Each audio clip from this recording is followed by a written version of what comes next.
Hello, everybody. Welcome to Let's Talk About It. Hey Tonight we have everyone. Adrian from Indiana Backyard Gardener as our guest, and I'm going to let Miss Adrian tell us all that she wants to tell us. Hey everyone. First of all, my name's Adrian. I am turning my sound on my phone off. Sorry. I am Indiana Backyard Gardener. I have been on YouTube for 10 years, and I didn't start out with the intentions of getting monetized. I really just wanted to share information. So, um, I developed a passion for gardening and I just wanted to share it. So, the way I garden is mostly organic. I don't like to spend a lot of money on things that I know are free resources. So, like fertilizers, I like to make my own fertilizers. I like to use natural resources for anything I can use natural resources for. I would rather go that route than to have to go to the store and buy something that's either synthetic or chemical. So most of my gardening is pretty much all my gardening is organic. I don't know what wouldn't be organic. So and I garden different ways: raised beds, in the ground, containers. Any type of way I can grow something, I'll grow it. I like to do things in containers to save space, especially with like peppers, because peppers take a long time to grow. And in my area, I have a short growing season. So sometimes what I'll do is I need to grow peppers in a container so that way, towards the end of the season, when they're just starting to put on a lot of peppers, I can provide them with protection if I need to, or move them if I need to, if they're in a container, so it makes it easier. I am a seed addict. I'm addicted to seeds and everything seeds, and Well, I am not ashamed of it. how much property do you have? Um, our property is just under 2 acres, Okay. so it's about 1 3/4. And are you in the city limits or in the Yes, country? You're within the in the city city. limits. Yep. Now, is there anything you can't grow because of that? Oh yeah, there's a lot of things that I can't grow. I would have to actually get a greenhouse that is heated in order to grow things like citrus. Well, maybe not all citrus, because there's some exception with citrus, but Mhm. like tropical things, they just will not survive in my area. It gets way too cold, and we get down to below zero at times. We go for extended periods of time in the cold, so anything tropical would not last. How is your weather right now? Did you get hit by this latest winter storm? We did get some snow. We didn't get it as bad as the South did. Like southern parts of Indiana got it worse than we did. We're really, really close to the lake. So we're very like at the top of Indiana. And I think we might have got, if I had to guess, I would say about 4 inches of snow. Yeah, And it was cold. It was definitely cold, but it's been colder. I've had it colder. So right. it's not the worst that we've had it. And are you born and raised there in northern Indiana? No, actually I was born and raised in Chicago. In Chicago? Well, that's even colder. That's even further north. Yeah, Okay, I okay. was born and raised in Well, we Chicago. have somebody in the chat, Northern Woman, and she lives close to Lake Michigan and the Indiana Dunes. Okay, Yeah. yeah. So she's close to that area too. And you've got a couple people, the everyday life of an OC dish chick. OCD-ish chick, and on your Nikki. side. And also, there was another person. I cannot see that. Yeah, you won't be able to see it on my back there. Okay. You'll be able to see if you pull up your channel, you'll be able to see who chats on your side. But on mine, Oh, it shows me both of them. It's okay. LP, the, I've never been on Restream. This is my first time. oh, okay. I've Yeah, always gone from I don't know why it does not give the guests the option to see the chat. It's kind of weird. But I now, don't I don't think I like that part. But hello, married in Arkansas.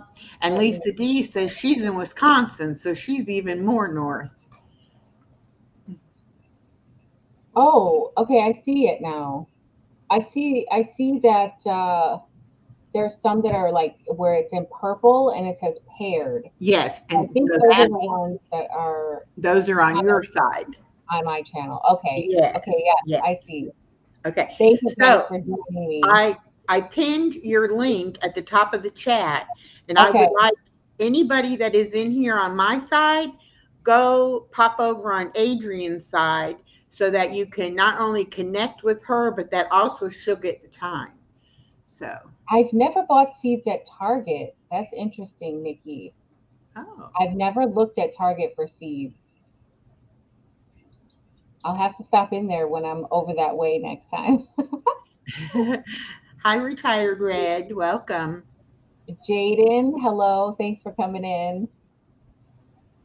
Yeah, so I don't I we didn't get a lot of snow thankfully, and we didn't get all that ice either. Because you're in Georgia, right? I'm in South Georgia. So did you get So a lot of ice? we didn't get anything yet. Oh Um, wow. Atlanta, which is about 4 hours north of me, they got some snow, but it hasn't even rained here. We haven't. Wow, that's crazy. Yeah, And because I it's know um Lisa. it's 35 out there temperature wise right now, but it's clear. Hey, my girl Waffles, welcome. Lisa Yes, so is in I I don't know don't if you think know we're gonna Lisa get from our Georgia suburban homestead. it. She's in obviously in Georgia, but she had a lot of snow, quite a bit of snow on her place. I think I can't remember what part of Georgia she's in, but she's definitely in Georgia and she got some snow. She put up a short of all the snow that she got. It was a Yeah, lot. well, they were predicting that we would have snow here.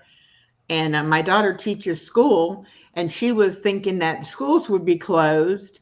And she Yeah. said, but the only bad thing about that is I don't know how to drive in the snow, and I'm not going to be able to go anywhere or do anything. And Oh I was my like, gosh. yeah, but you'll be off.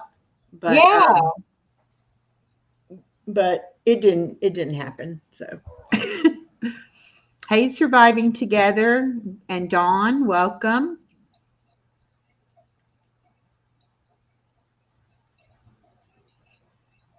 All right. Yeah. So what else did you want to talk about?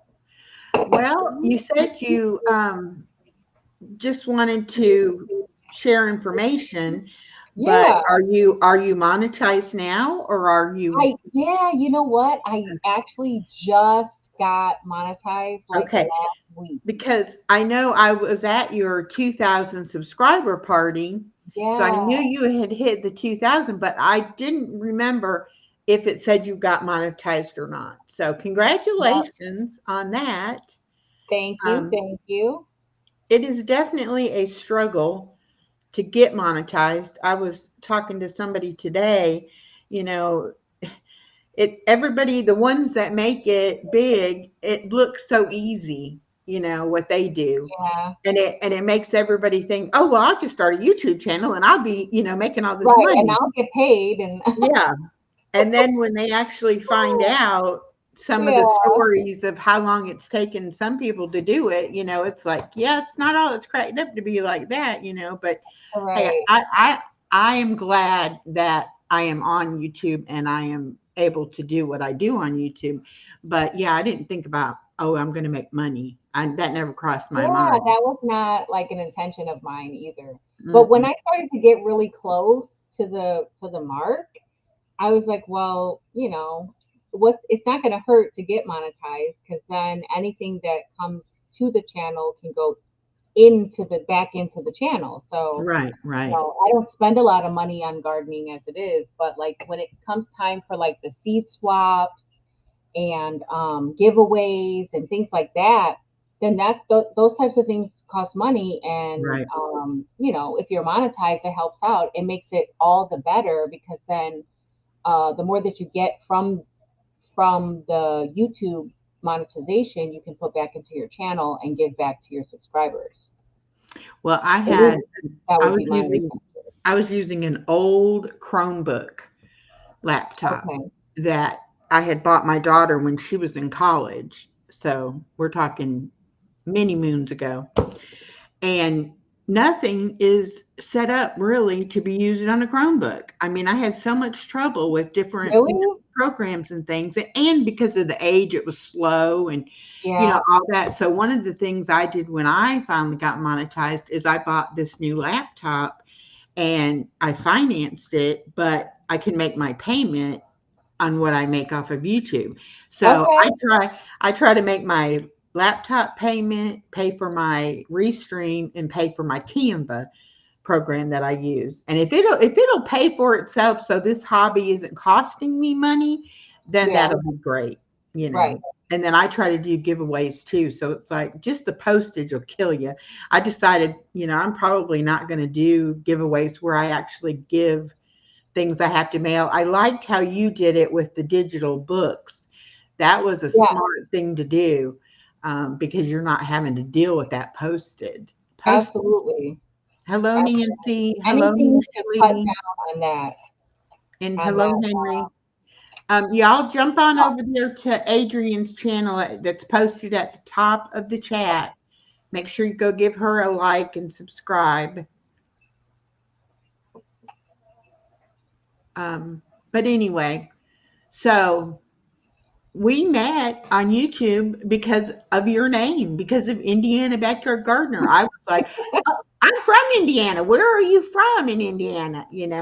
And I Right. was really surprised when I found out that you actually live in the town that I went to high school at, and that's where I took my driving test. Now, Wow. I lived in South Haven off of Highway Okay. 6. And Yep. so some things we would go to Valparaiso for, and some things we would go to Portage for. And I did all my high school in Portage. And Mhm. I practiced driving in Valparaiso. And then my uncle took me to do my driver's test in Portage. And I actually failed the first time because there was Oh. a turn that I didn't realize I had to get over into a turn lane to turn left. And so they failed me. So yeah, so I Wow. didn't like that too much, but but it's nice to know somebody that still lives up in that area, especially with the weather, because the weather is like the biggest difference coming down south. I bet. I bet you love it down there, don't you? In the summer months, I start to think, gosh, it is so ungodly hot. I don't remember Indiana getting this hot. But in the winter months that I can go in just a sweatshirt jacket, I'm like, yeah, I like this. This is nice. Yeah.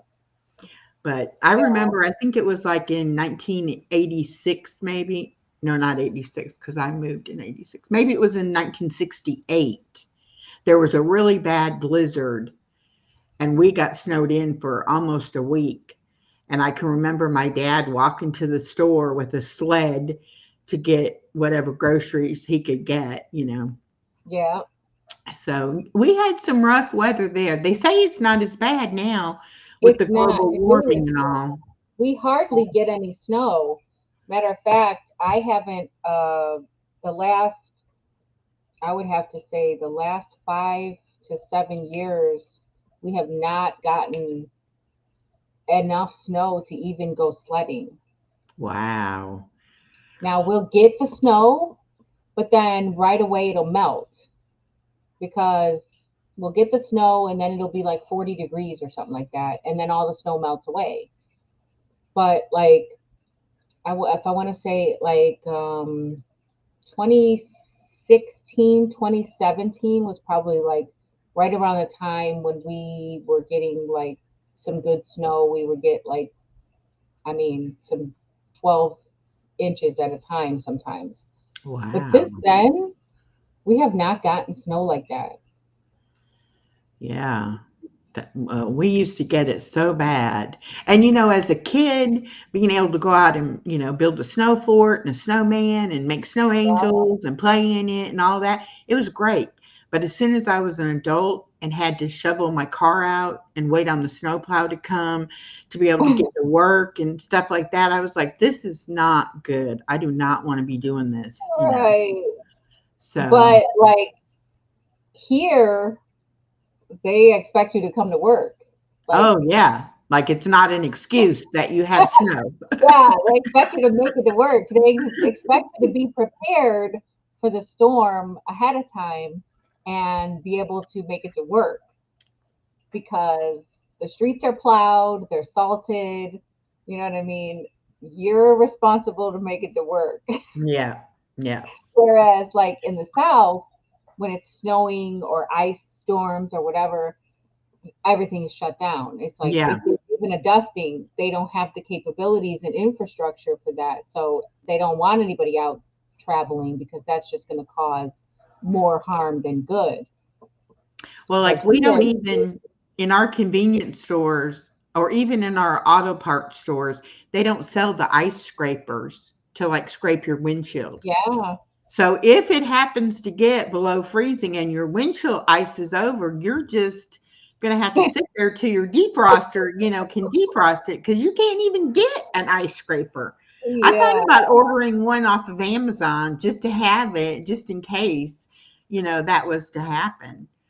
But it's just so weird because, even though it's Walmart or Target, they carry items for their area. It's like yeah, depending upon what area you're in, you'll find different items at different stores.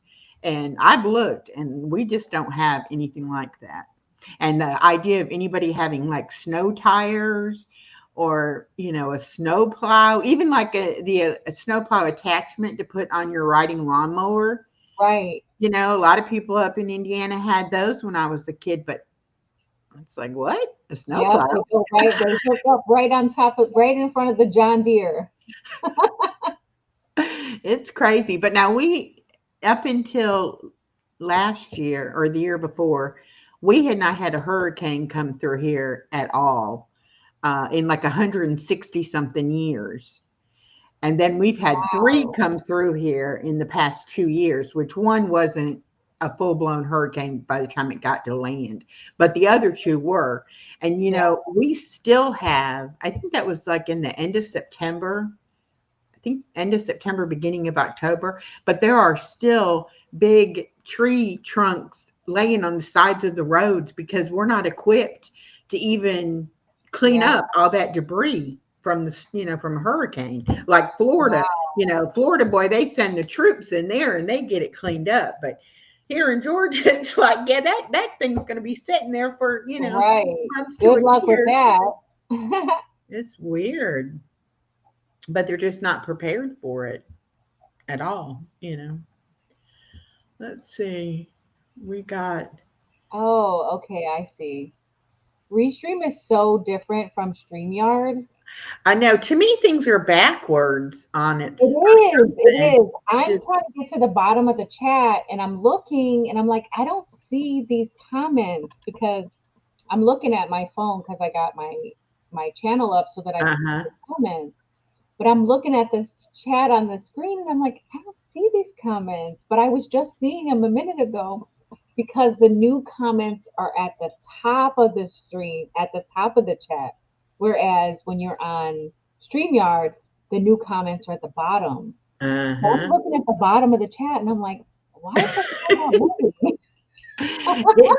It was just really strange when I first tried the Restream. I was like, okay, I didn't think it was going to be this difficult to figure it out. But now that I've been using it for a while, I went over to StreamYard to record something the other day. Okay. And I didn't know how to get myself up onto the screen. I was like, Oh my, um, you forgot how to there- use it. yeah, I was like, there's got to be something I have to do because I'm not on the screen yet. And then because on here you don't have to do that. You're just automatically on there. When you turn your camera on, you're on. So it is On different. on Restream? Yeah, on Restream, when you enter into the studio, you are on camera unless you cut your camera off. Okay, yeah. You I think don't it's have to the like, same with StreamYard. I think you um you have to actually enter the stream in order to be, in the on the screen. yeah, but you'll be on there, but you have to add yourself to the stream. Whereas Yeah. on this, when you in the beginning of getting into it, when you first go into it, then Hmm. you're in there. You don't have that step. And then your guest, there's not like a back stage or a basement, where you would see the people come up. It's over on Okay. the same side as the chat, and all you have to do Oh. is slide like a little slide button. You slide that slide button, and they're on stage. So Oh, if you don't want them wow. on stage, don't slide that slide button. But it's totally different than how the StreamYard.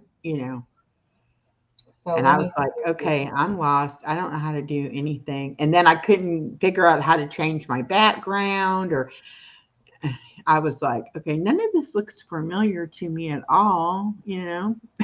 Let me say hello to a few people. We got David Okay. Gray. Thank you, David, for coming in. Nicole Smith Gardening, Jamie's Country Living, Nikki, Everyday Life of the OCD-ish Chick, FR Humphrey, Felicia, thank you for joining me. Retired Red, thank you, thank you. Hello from Echo's channel. DJ Nico, aka Nikolai. Hmm. Nikolai. LP, how are you, LP? Troy, how are you doing, Troy? Are you still in the hospital? I know Troy was had some surgery and he was still in the hospital last time I saw him in one of these chats. So hopefully he's gotten home by now. Lisa from our Georgia Suburban Homestead. She wants to know, what part of Georgia are you in, Echo? I am in Hahira, which is about 20 miles north of Valdosta. Valdosta is the bigger town. Okay. I'm in just a little Linda. one stoplight town,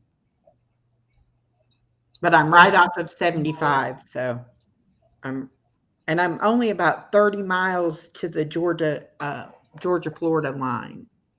Oh, okay. Yeah. So I'm in the middle of Georgia, all the way at the bottom, almost to Florida. Nice. So our weather definitely is more like Florida weather than it is like what people think of like North Georgia or around Atlanta. That it's a lot. It's about at least 10 to 15 degrees cooler north, in like by Hmm. Atlanta. My ex and his wife, they live in South Carolina, but just over the Georgia line, a little bit past Atlanta, and then over onto the South Carolina side. And they're always 10 degrees cooler than us. Oh, wow. My son is Oh, stationed in South Carolina. Kristen is here from Bella's Whisper Farms, and she said they got 4 inches. Now she's in a town, let's see, like east, maybe northeast of me a little bit, probably about a 3 hour drive or so. But yeah, they got it there. Wow, that surprises me. It's, yeah, that whole band across that, like mid section, like just south of the Midwest, that whole band, Tennessee got really like hammered with that ice storm. And Arkansas got, I think, there was a part of Arkansas that got 14 and a half inches of snow. Oh my goodness. Yeah, That's a lot to deal it with. is. It's been crazy. Yeah, but Wow. normally we get the snow and we did not get it. So maybe And it's not done. I think there's another storm coming behind this one that just went through. Wow.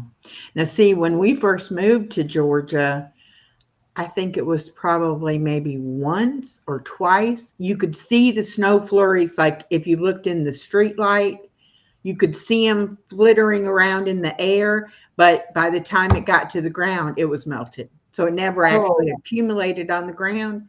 But then I think it was 2017, it actually did accumulate and was there for about half of a day before it actually melted. But it wasn't but a couple inches. But it was enough that it covered everything.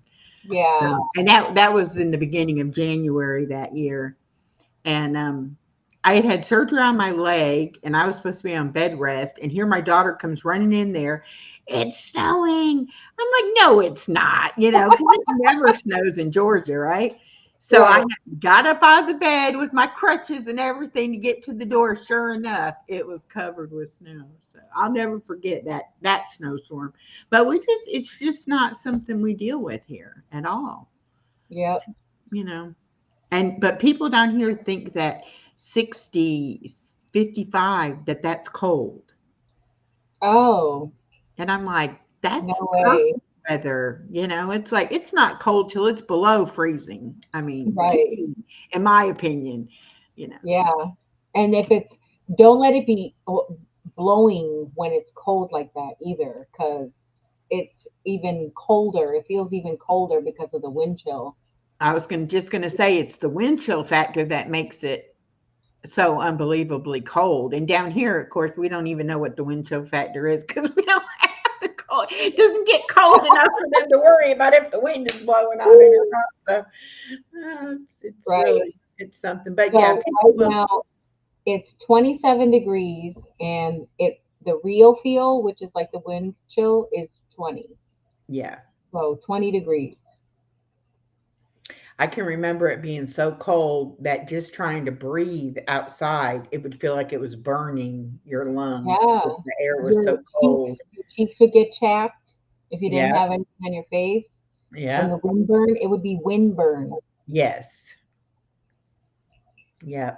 And I can remember as a little kid, my mom putting us in those stupid snow pants and snow like a snowmobile suit, and she'd get you all everything, the gloves on, the hat on, everything, and then it'd be like, I gotta go to the bathroom. It's like strip all that off, go run to the bathroom, then Right. come back, get it all back on, be outside for all of about 5 minutes and come in just dripping wet because of the snow.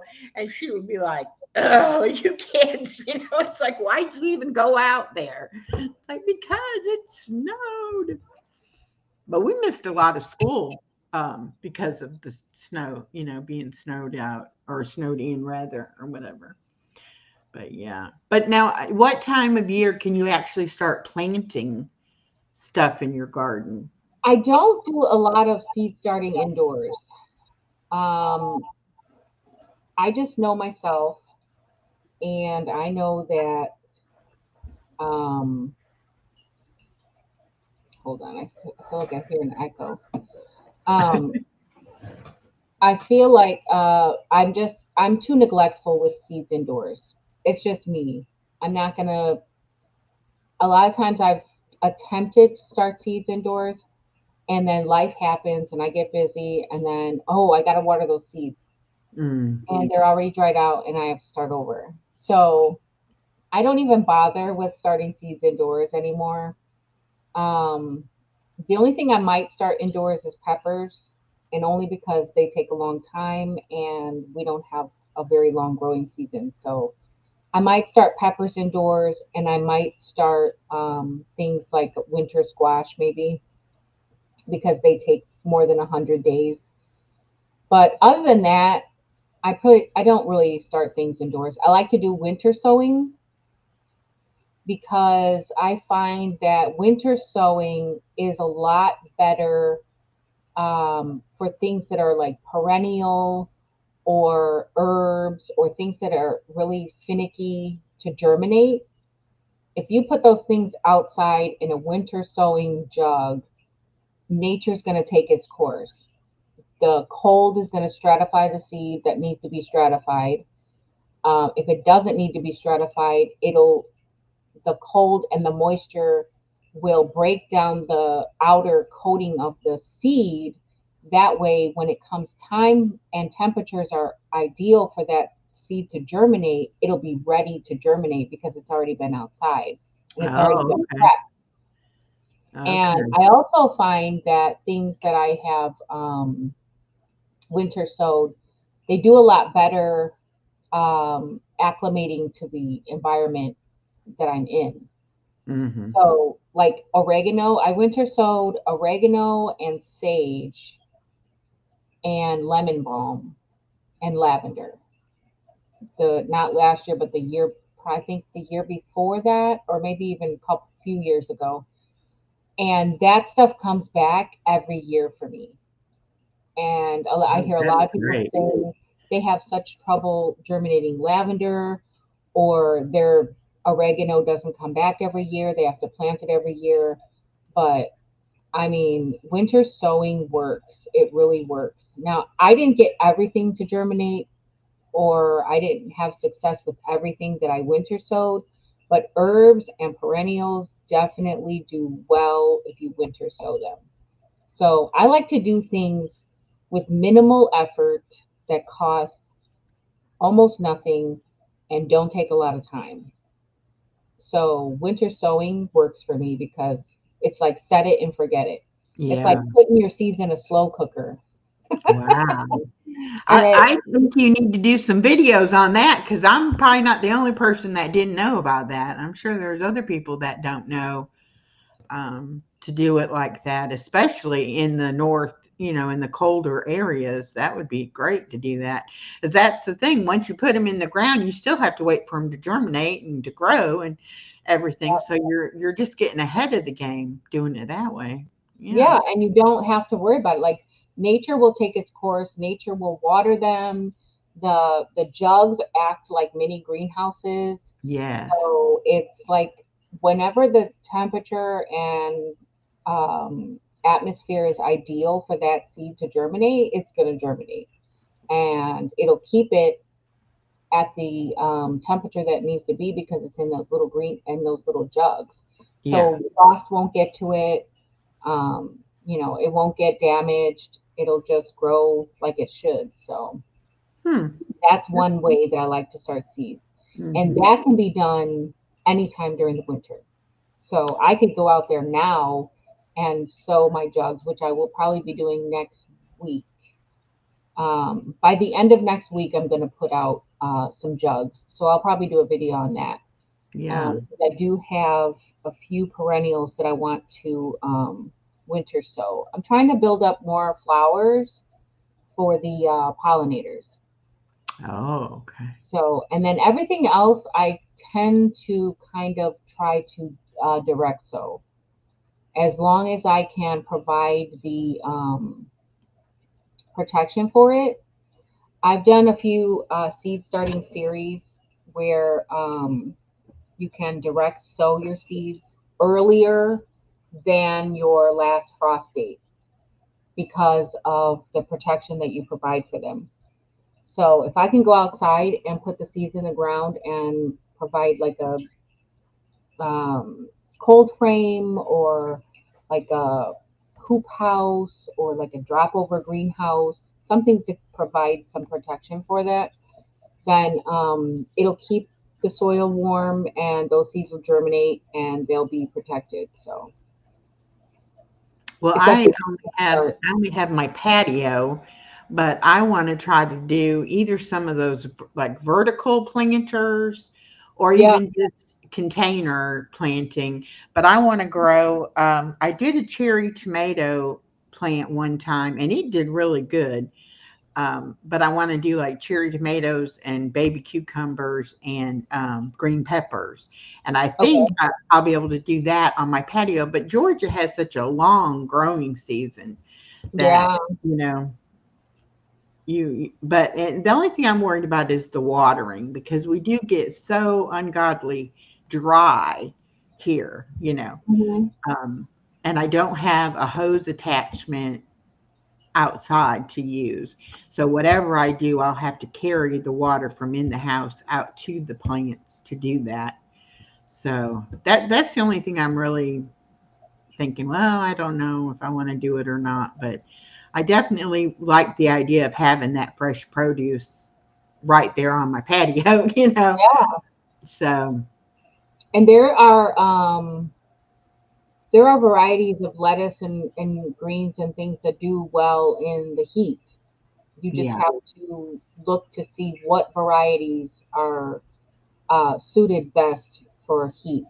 So there's a lettuce, um, and it's called, I wrote it down the other day. It's called, Oh, Dawn has a good idea. She says start a rain barrel.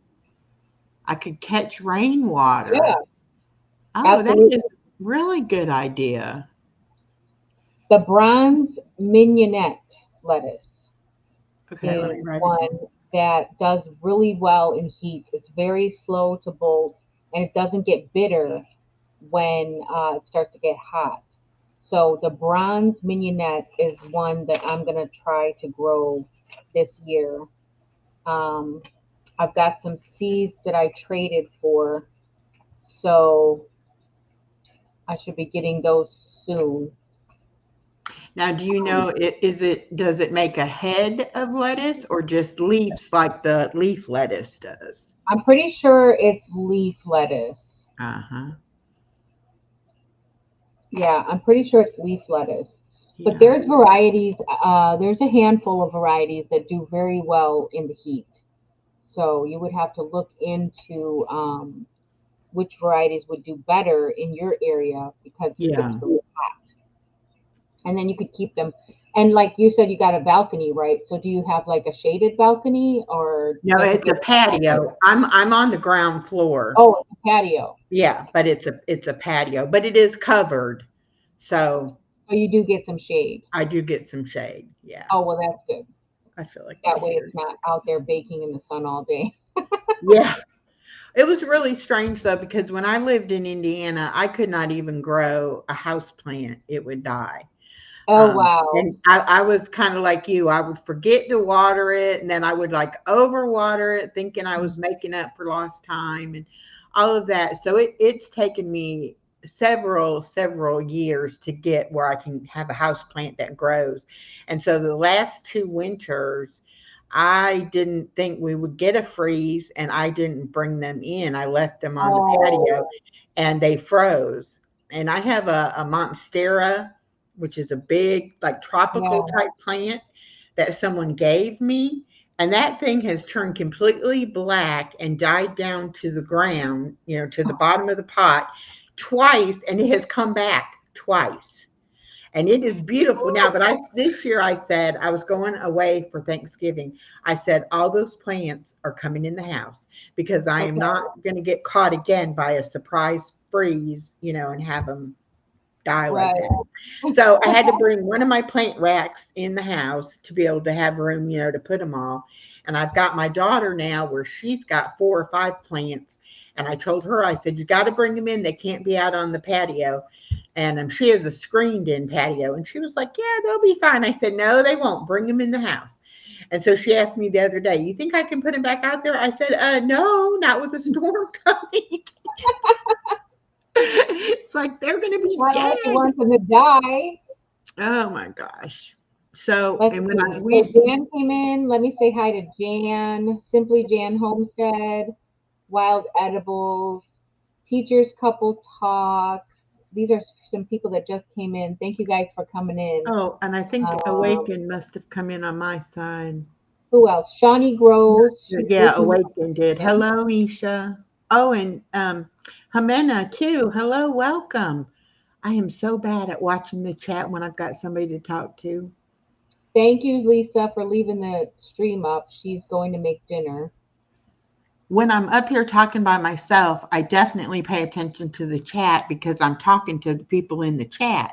But when I have a guest, I forget about Yeah, that and I'm talking to the guest. And then I'm like, oh, yeah, I do have a chat. I need to be paying attention. yeah. So, Yes. Um, Teresa, she does. Her channel is pinned at the top of my chat. And if you would like to click on it and go over to her side, and you can check out her channel as well. Thank you, everyone, for coming in. Yeah, we're Thank you for having a sharing great it time out. now. Yep. So I've been doing the seed swap for 3 years now. Oh, yes. Explain how that works to us. So it's the IBG seed swap, and this is IBG seed swap 25, obviously because it's 2025. This is my 3rd year doing it, and I love it. So it's not like every other seed swap.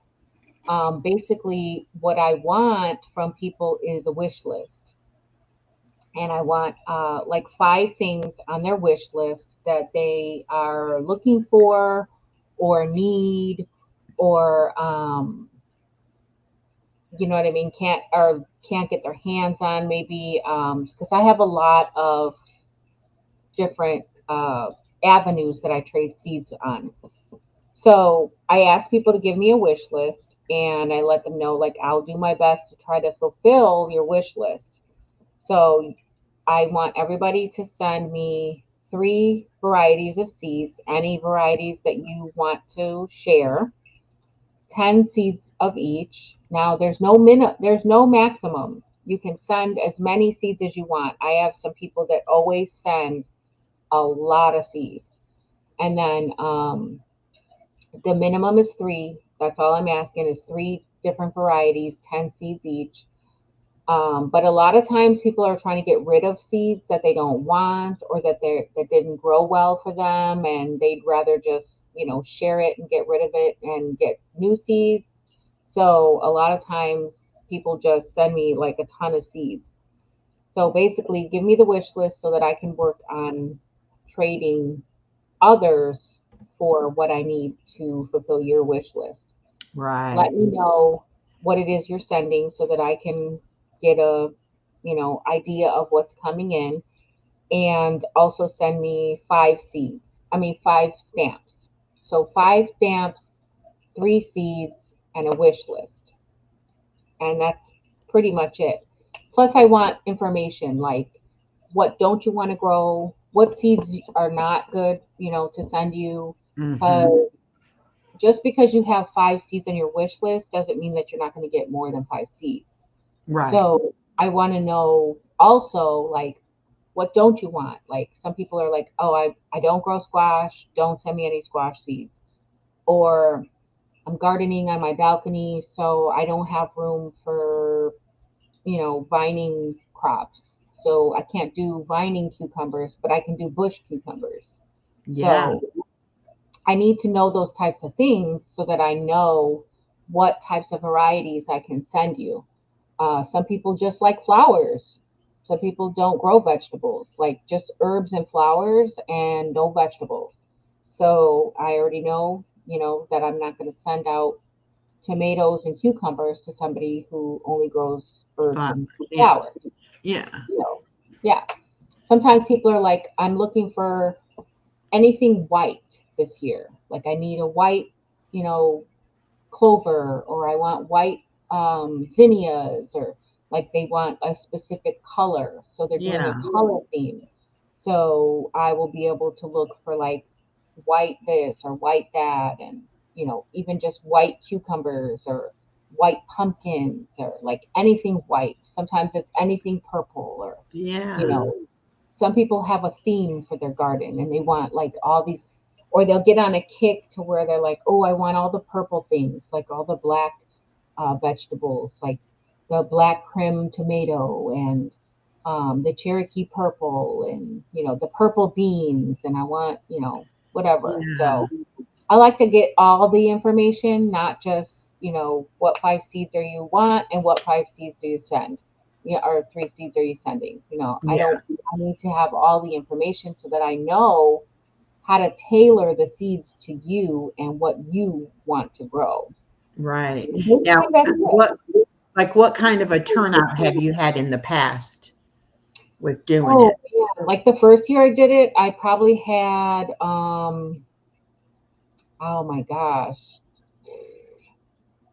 probably 20, maybe 20, 25 participants. Wow. It's not always YouTube channels. Like it doesn't, you don't have to have a channel.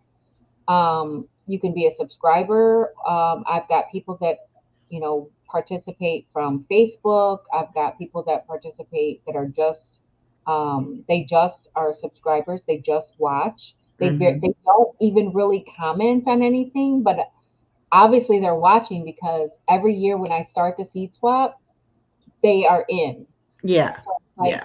I never see them, but as soon as I come out with the seed swap, then bam, there they are. So I know they're Well, it's watching. especially if they're doing it year after year, then they're obviously Yes, happy with what they're getting, and they're like, "We're looking for that. When are you doing it?" So yeah, that's yes, great. yes. So Yeah, it's that always good to see, like, oh, there's Robin. She doesn't comment or on anything, or you know what I mean. I never see right. her other than when it's time to do the seed swap.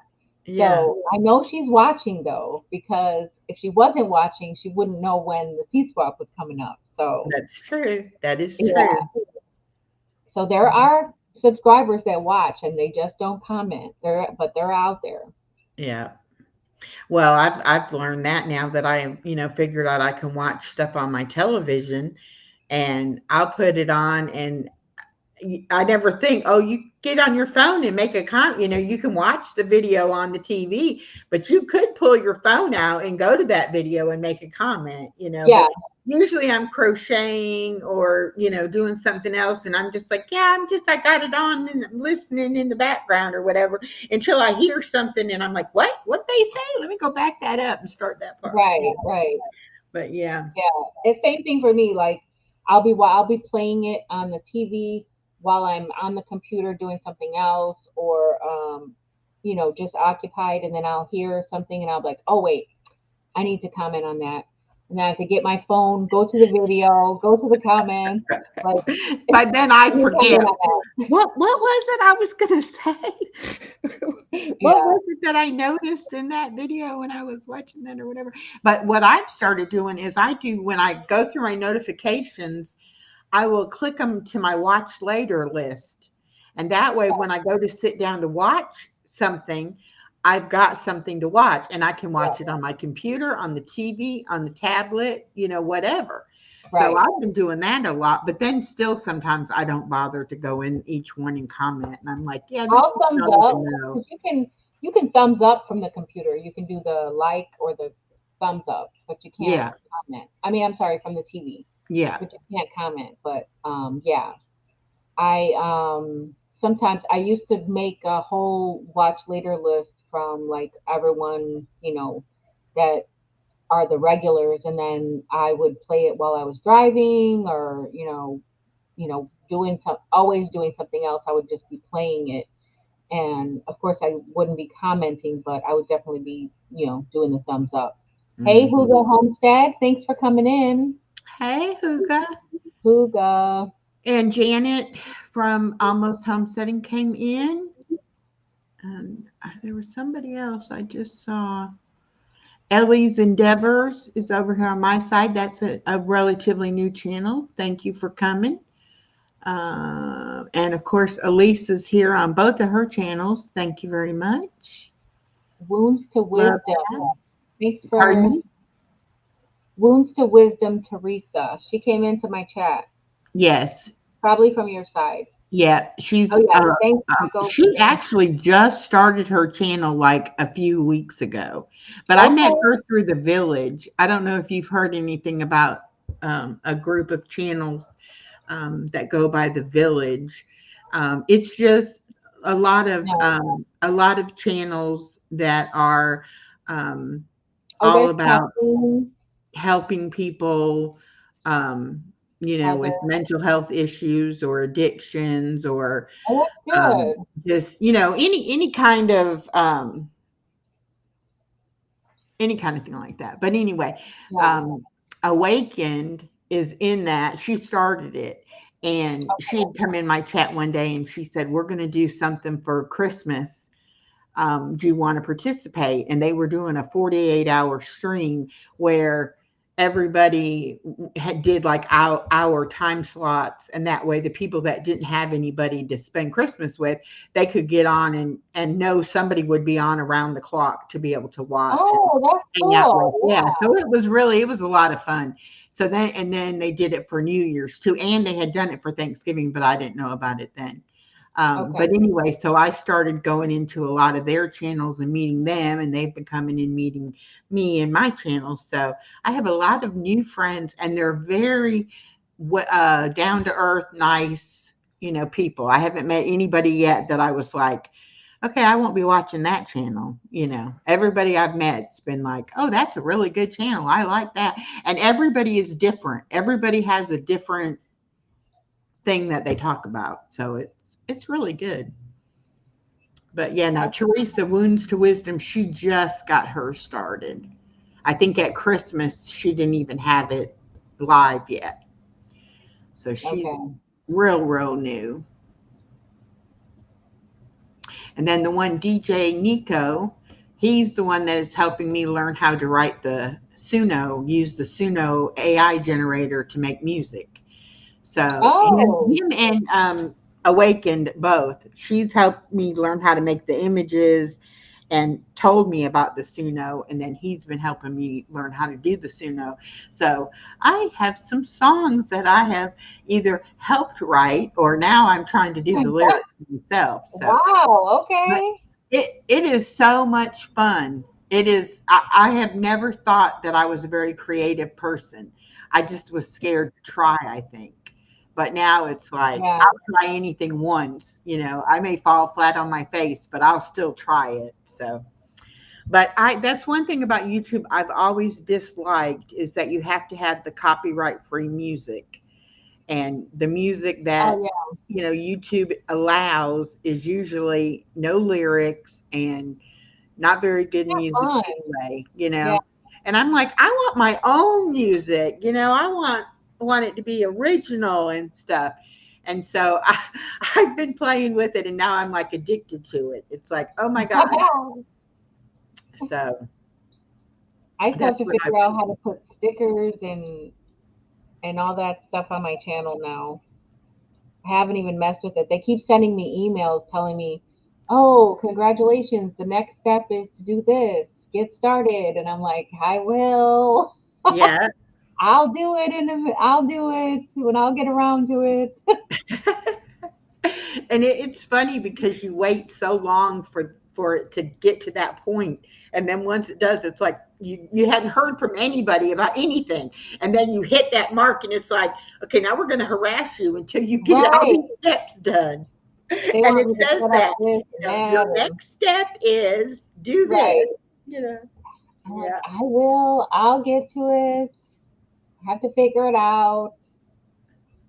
It just, to me, it makes uploading a video take longer because I don't let it decide um, on the ads 100% on its own. I kind of like to know, like there's certain Oh, ads I don't want them to run. I mean, especially since my audience is a little bit older, I don't want it to be all, you know, adult diapers and Geritol and oh stuff like wow. that. So you get to pick your ads too? Well, you can say like I don't want this category, or I don't want, you Oh, can't oh, like necessarily make categories. say Okay. by specifics, but then there's also, you can let them decide where they put them in Ooh. the videos, or you can pick the different places you want to put them and things like that. So you Well, can that's cool. customize it a little bit.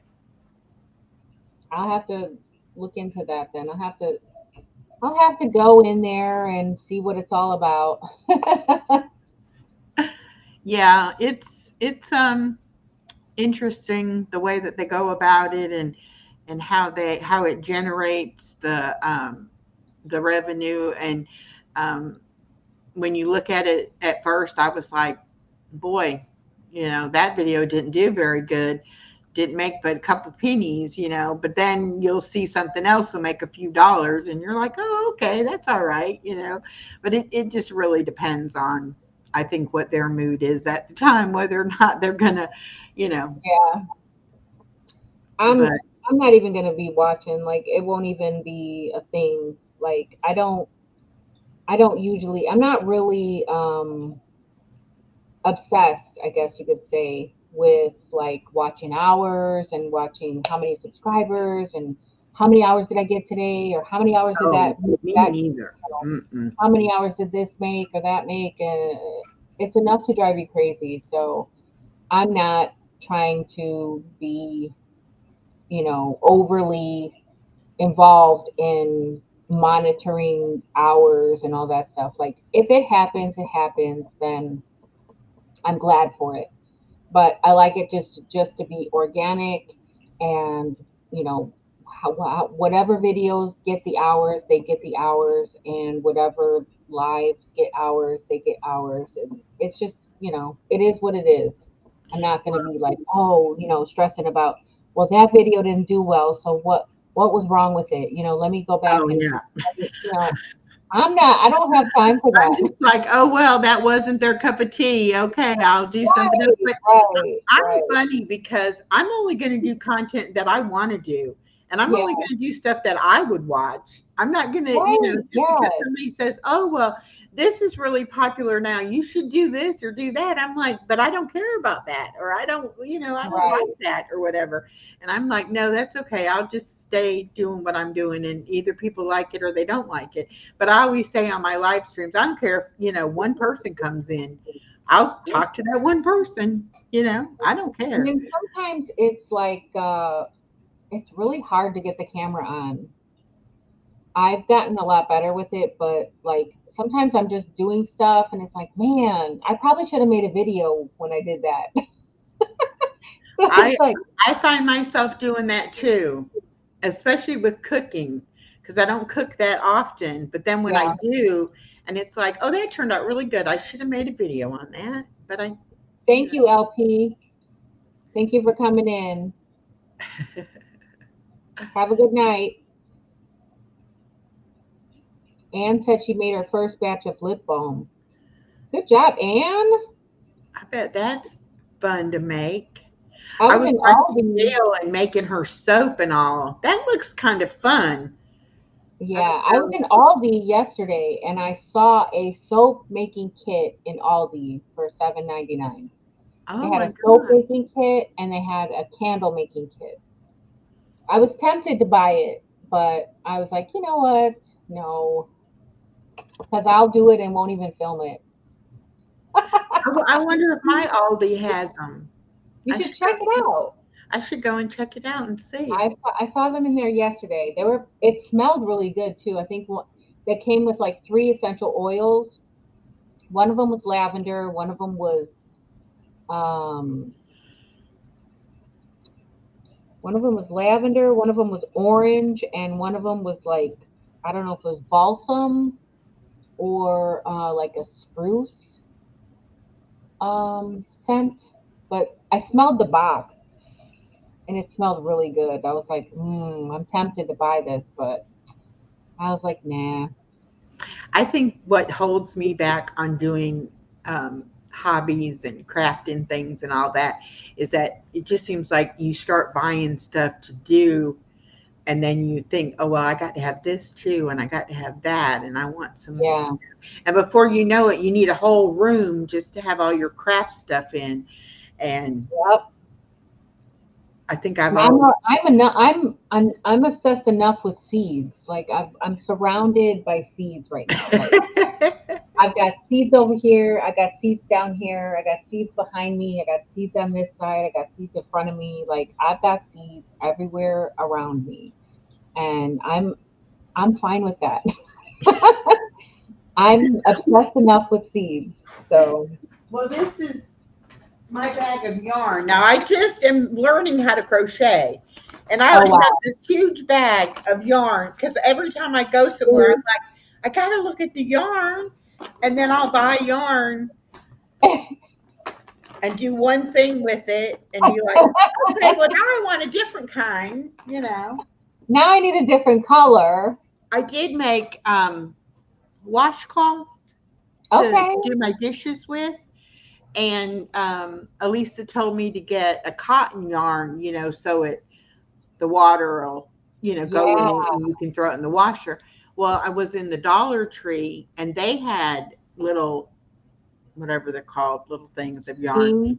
um, in the cotton. So I guess I thought I was going to need like hundreds of those washcloths. So I bought a bunch of that yarn to make more washcloths, but I already made like about six of them. I'm like, I don't think I really need any more right now. I have six, you know, but Right. they're Well, good for easy, them to and have. I'm still learning on how to do the different stitches and stuff. So it's, but My seventh grade teacher taught us how to knit when I was in seventh grade, and I never learned how to crochet, but I know it's what isn't it like the opposite of knitting?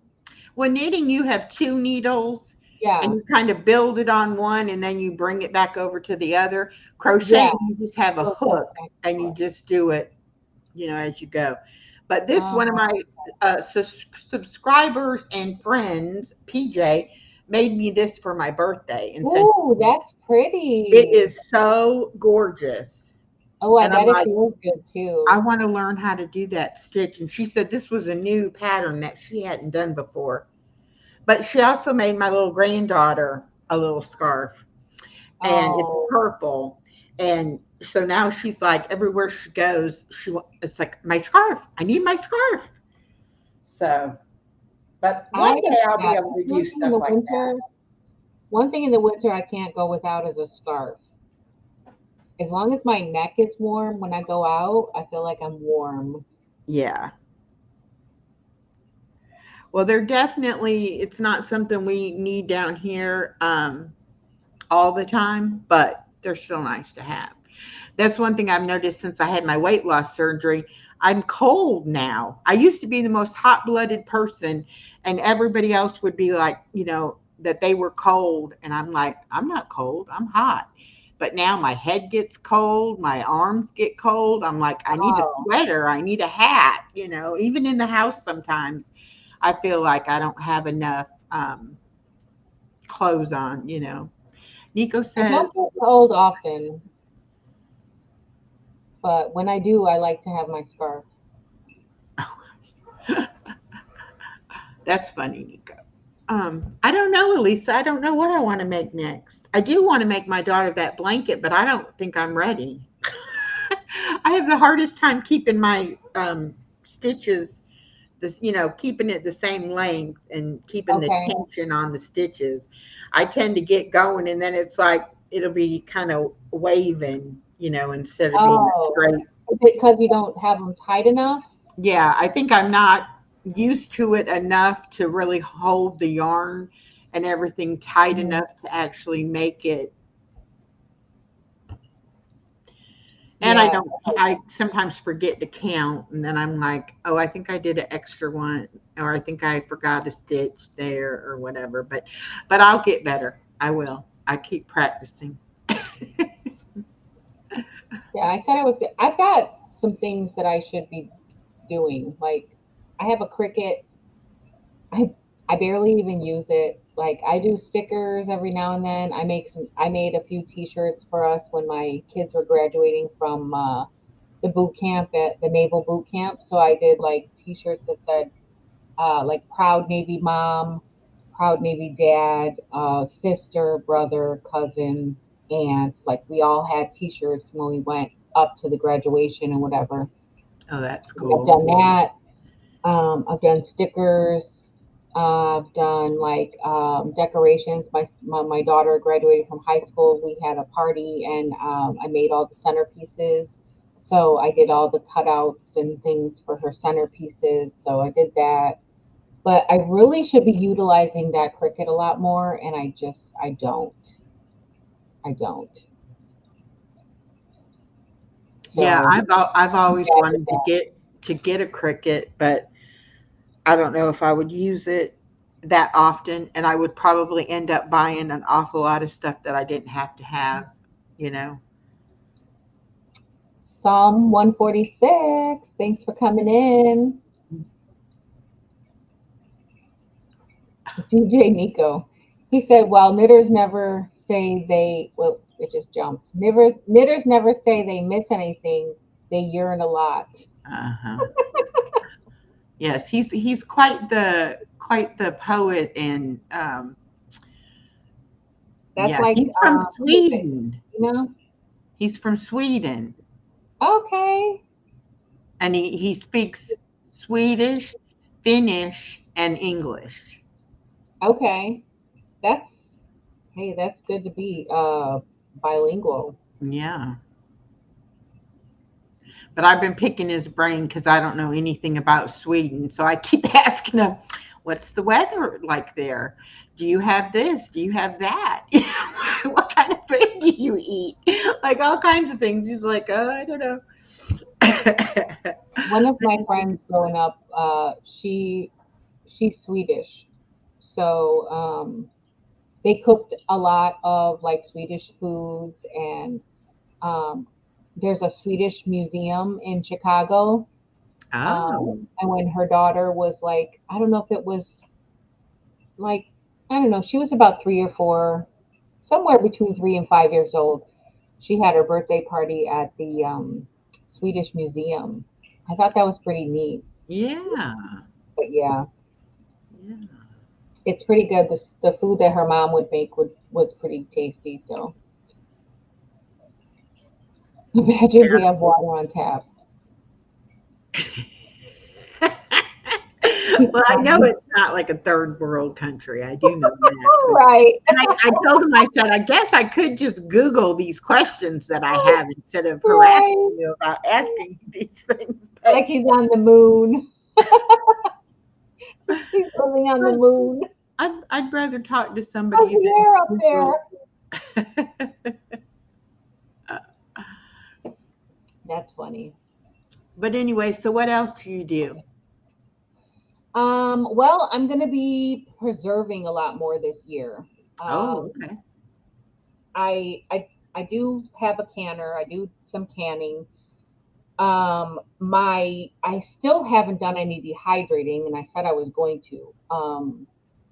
I have a Ninja that has, I want to say 5 functions on it. It Oh, does the frying, baking, uh, dehydrating, roasting, and grilling. yes, that's So exactly the one I wanted. the dehydrating option is what really sold it for me. And I said, oh, I'm going to use that, for the dehydrating or whatever. Hmm. I have not dehydrated, not one thing, not yet. I wanted to make beef jerky or turkey jerky or stuff like that in it. Yeah. So I really need to start doing some other things, like, because I've got some things still in the cabinet that I, did canning last summer. But this year, I'm really going to focus on growing things that I plan to preserve. Um, I need more diced tomatoes. I definitely didn't can enough diced tomatoes.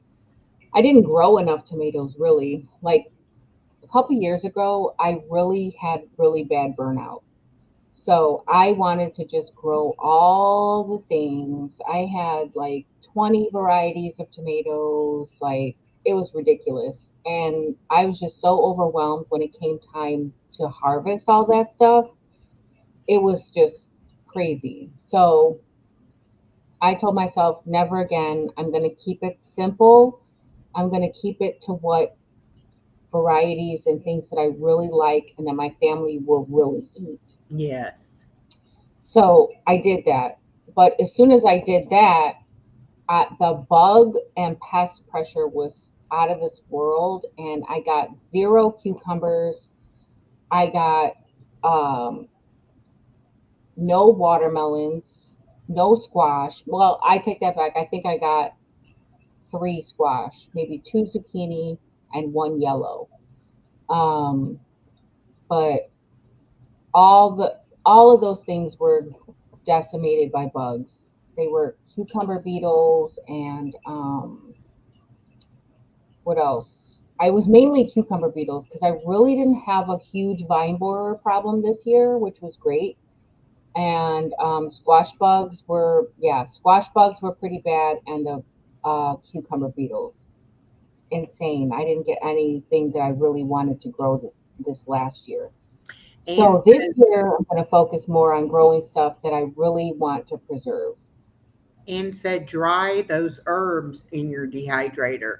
That's what I was Well, thinking, to grow a few herbs that I know I would use and then dehydrate them and, I keep them. have a hanging dry herb rack. So I dry them in a herb hanging rack. So I don't Oh, okay. even dehydrate them. I just Oh, put them in this dry. It's got about five different sections in it, uh-huh. and it just hangs up in my shed.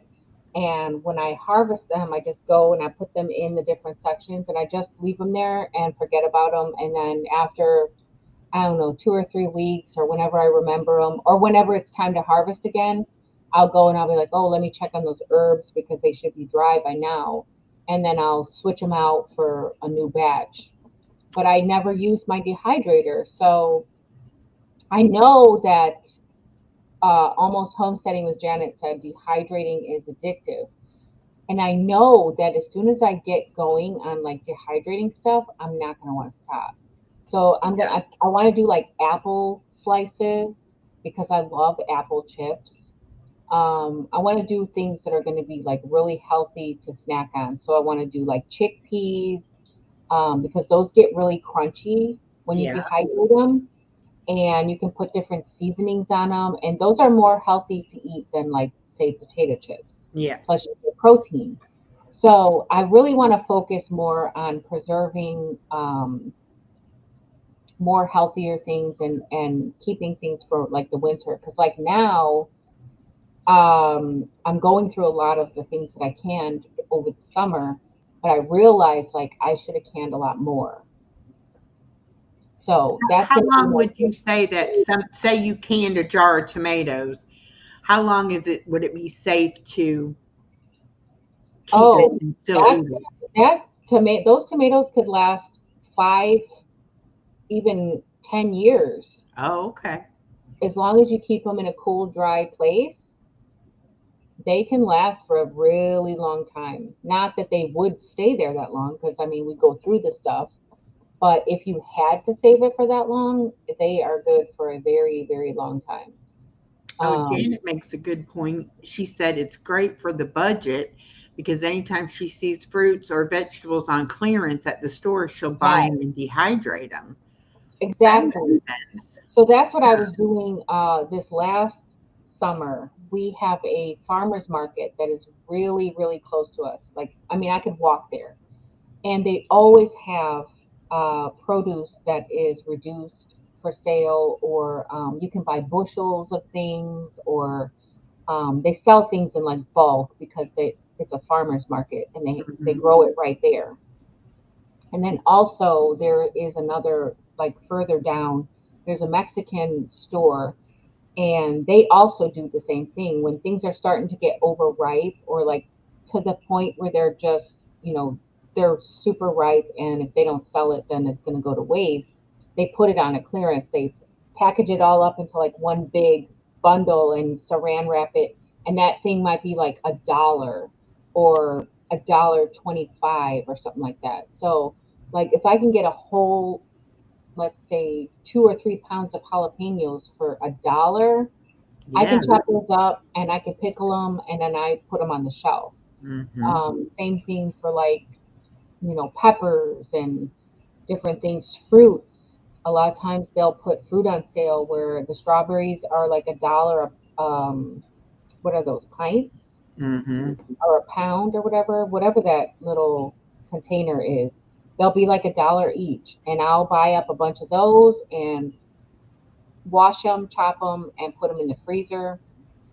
So yeah, my intent this year is, oh yeah, Psalm said you gotta try dehydrated strawberry slices. They're magically delicious. And said fermenting is addicting too, and good for the gut. So the funny thing, I did make my own apple cider vinegar. Oh. And that was delicious. Like I just actually decanted it yesterday, Mm. and it was long overdue. Like I should have decanted it probably last month or something, but it's vinegar. It's not going to go bad. So I had monitored it and videoed it the whole process, so I had to video when I was going to decant it, and I just kept putting it off. And then finally yesterday, I was like, you know what? Let me get this done. So Mhm. that's another video that I have to edit, but it'll be up soon. But I made my own apple cider vinegar, and it was great. And I got the mother in it too, so it was really Yeah. good. But That's a fermentation when yeah. you are making apple cider vinegar or uh, making any type of vinegar. Like what kind of Uh, things would you ferment? Like you can cabbage? ferment anything. You can ferment. I fermented garlic. I ferment. You can ferment all the vegetables. Fermenting is kind of like pickling almost.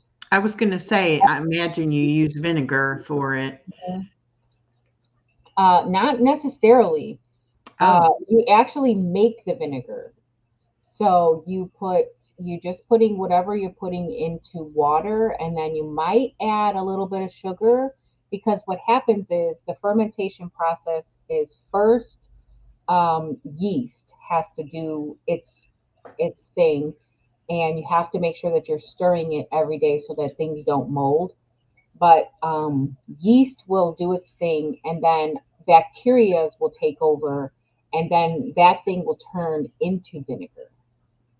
okay. So when you say do you have to put yeast in with the vegetables, or the No, vegetables have yeast in them that'll no, the make air has has yeast in it. yeast? Oh, okay. So what you do is when you have a jar of something, you cover it with like a coffee filter or say a piece of fabric, and then you put a rubber band around it, and you can let that yeast and that air you can breathe. Or they have it where you have a whole top that you put on, and like a weight that you put on the inside to keep it submerged, but you burp it every day. So you Oh, unscrew it and you let out any gases, you stir it up. That gets the oxygen flowing and into the mixture or whatever, and that introduces the yeast that breaks down and creates the good bacterias that then take over, and then they create the fermentation process. huh. But That's yeah, really interesting. but it's I really good for you. yeah. I can see that it would be good. I wonder if it's anything, which I don't know how they make it, but that kimchi Yes. that Korean people make, I know Yep. that's That's fermented fermented. cabbage. It's Yeah, almost like sauerkraut. Sauerkraut is yeah, fermented cabbage. yeah. Okay, huh? That's interesting, Yeah. and So it I doesn't think I cost had given anything away but a the. digital fermenting book on my Hmm. live. I think I get somebody won a fermenting book. I don't remember who it was now, but somebody won a fermenting and pickling book. Mm.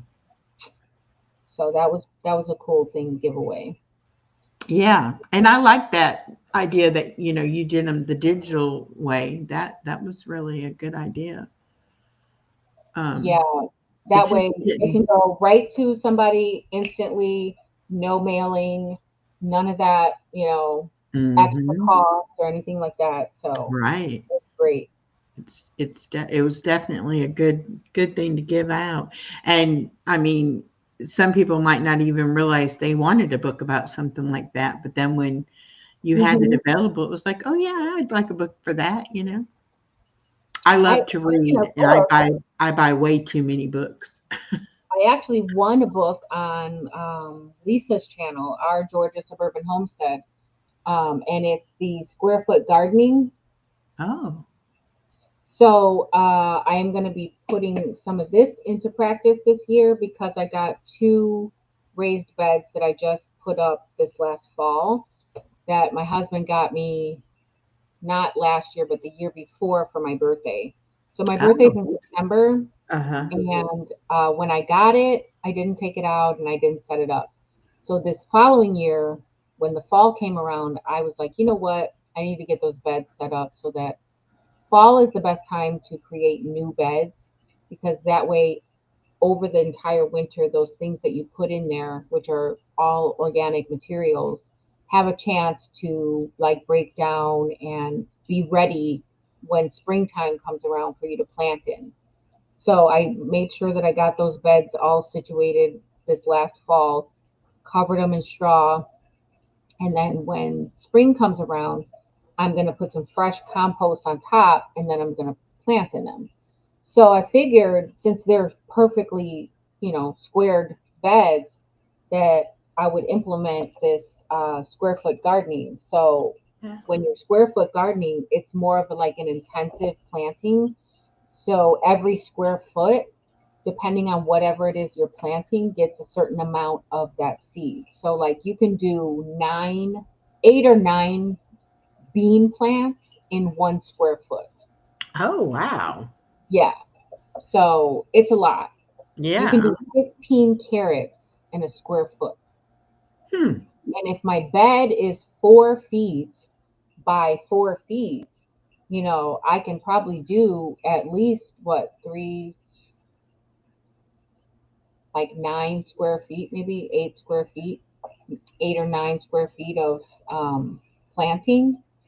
So Yeah. yeah, and I got one of those squares. I don't know if you've ever seen it, but it's a square, and it has like little holes in it, and it tells you it's like a guide, pretty much like a Mm-hmm. stencil almost. And you put it on that square, and it has all the holes in it already. So depending on how many holes you need, you can just go into those holes like with your like, I don't know, with like the back of your pencil or like a stick, and you Yeah. just make your holes in it, and it's already stenciled out. Oh, So it's okay. got all the holes in it. It's like a plastic square or something like that. So I Yeah. already had that. I never used it, and now I got the book. So I'm gonna definitely be doing some square foot gardening as well. Yeah. Now, do you have to know what can grow with something else? Oh Like yeah, yeah, in a bed like that, you wouldn't want to mix certain things, I imagine. absolutely, yeah. Like some things don't grow well together. Yeah. So you don't want to be interplanting things that are going to prevent each other from, you know, growing. Because, like, you can't plant garlic with beans, for instance. So I wouldn't be, garlic grows good with a lot of things, Hmm. but it doesn't grow good with beans. Is So, garlic easy to grow? oh, yeah, garlic is super easy to grow. Garlic, you plant that in the fall and you just leave it, and then you harvest it in July, June or Hmm. July. So over the spring and the summer, whatever, give it a little bit of fertilizer, make sure it's watered, and yeah, it's. I actually just got a lot of garlic from Jan, Simply Jan's Homestead. She Uh-huh. sent out some. They're called bulbils, and basically what it is, it's a seed that the garlic produces on the end of the garlic scape. Hmm. And you can't harvest it after the first year. It takes about 2 or 3 years to get garlic from those. Oh. But I went ahead and I planted those out. So that's Hmm. going to take a while to get garlic from, but I'm imagining that that's going to be some of the best garlic that I have ever grown. I I bet. can't wait. Yeah, that would, and I never hear too much about people growing garlic, but that would be a great thing to grow because almost everybody uses it, And it's so in easy. cooking. You can grow Yeah, garlic in a container. yeah, You can grow garlic. You can grow pretty much anything in a container. yeah. Well, I'm excited about it. I was going to do it last spring and I got hurt and I wasn't mobile for a while and I was like, well, I missed that, time frame to do it. So this year I'm like, no, I'm going to plan ahead and I'm going to be ready and I'm going to do it. Because when I had that cherry tomato plant, um, I want to say I had it for about 3 years and it came back every year and gave me lots of little cherry tomatoes. So, you know, Yeah, tomatoes are like a weed. yeah. So I was Well, like, yeah, I'm peppers. definitely gonna grow the tomatoes. And I've got my granddaughter eating the little baby cucumbers. And Oh, my daughter's like, my gosh, that child eats so many cucumbers. And I'm like, she could be eating a whole lot worse things, cucumbers are you good know? for you. Yeah. Cucumbers are really good for Yeah. you. And she doesn't drink much water. And there are a lot of water content in a Mm-hmm. cucumber. So I'm like, yeah, it's good for her to eat them. But Yeah.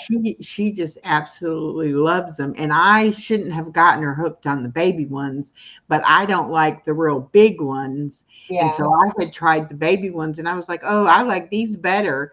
Next thing you know, she's like, "Yeah, I don't want her mom." My daughter was like, "She won't eat the big cucumber anymore. I have to buy the baby ones." I'm like, I know. You She see only what you likes the baby started? ones, And but it's you okay. can grow those. Yeah, You can yeah, grow those little, I think they're called like gherkins, and they're little baby cucumbers. yeah. That's what, and I They're figured I can usually do those in a container probably. they're usually Asian varieties Mhm. that grow the small little vegetables. It's usually an Mhm. Asian variety. So, I don't know. I've got some research to do and get it all figured out, but I'm definitely going to give it a try. I mean, can't, can't be Yeah, that bad. definitely. And it And you might can I might actually grow something. You never know. I've got plants right now that my friend gave me starts of. And I'm like, I wonder how long I can keep them in water before I actually have to plant them in soil because I just have not been transplanting or planting anything here lately. Oh yeah, if it gets root bound in those little cells, then it'll be stunted. The growth will be stunted, and you probably won't get a really good production out of it. So you have to definitely move it up, and you can put it in anything. Like you can have like a McDonald's plastic cup, and put some holes in the bottom and fill it with something and like some grow medium. You could do cocoa coir, peat moss, potting soil, whatever, and just so it has more room to spread out its roots. Yeah. And it's going to need some fertilizer too. So, And what kind of fertilizer do you put on your plants, or do you make that yourself? I think you said. well, so the in the beginning stages of the plant's life, I use a heavy nitrogen fertilizer. Um, Nitrogen will help it get bushy and lots of leaves, and Mm, that's going to help it start the photosynthesis process. So heavy nitrogen, and then once it starts putting on whatever fruits that it's going to produce, like if it's tomatoes, peppers, uh, cucumbers, whatever. Once it starts to get those flowers and starting to put on fruits and stuff, then I want to switch over to less nitrogen and more of a phosphorus and potassium. So when you look on fertilizers, it says NPK. The N is nitrogen, the P is phosphorus, and the K is potassium.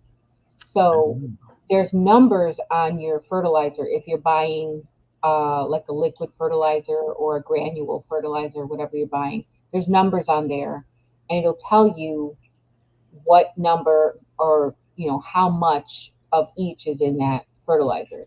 So mm, basically, what I do is I take my comfrey that I grow in my garden and I take those leaves up and I rip them up as small as I can put them, and I might put them in a juice bottle or a milk jug or an empty coffee creamer container, something, whatever I have out there. I'll put it in there, fill that with water, shake it up, and I'll let it sit for 3 to 5 days. And then I'll use that to water and fertilize my plants. So that is okay. going to give me my organic fertilizer, and it's going to give me the nitrogen that I need from that comfrey, because comfrey roots go really deep down. So there's not just nitrogen in comfrey, but there's a lot of other nutrients in comfrey. So I just know that my plant's going to get some good nutrients from that comfrey. Hmm.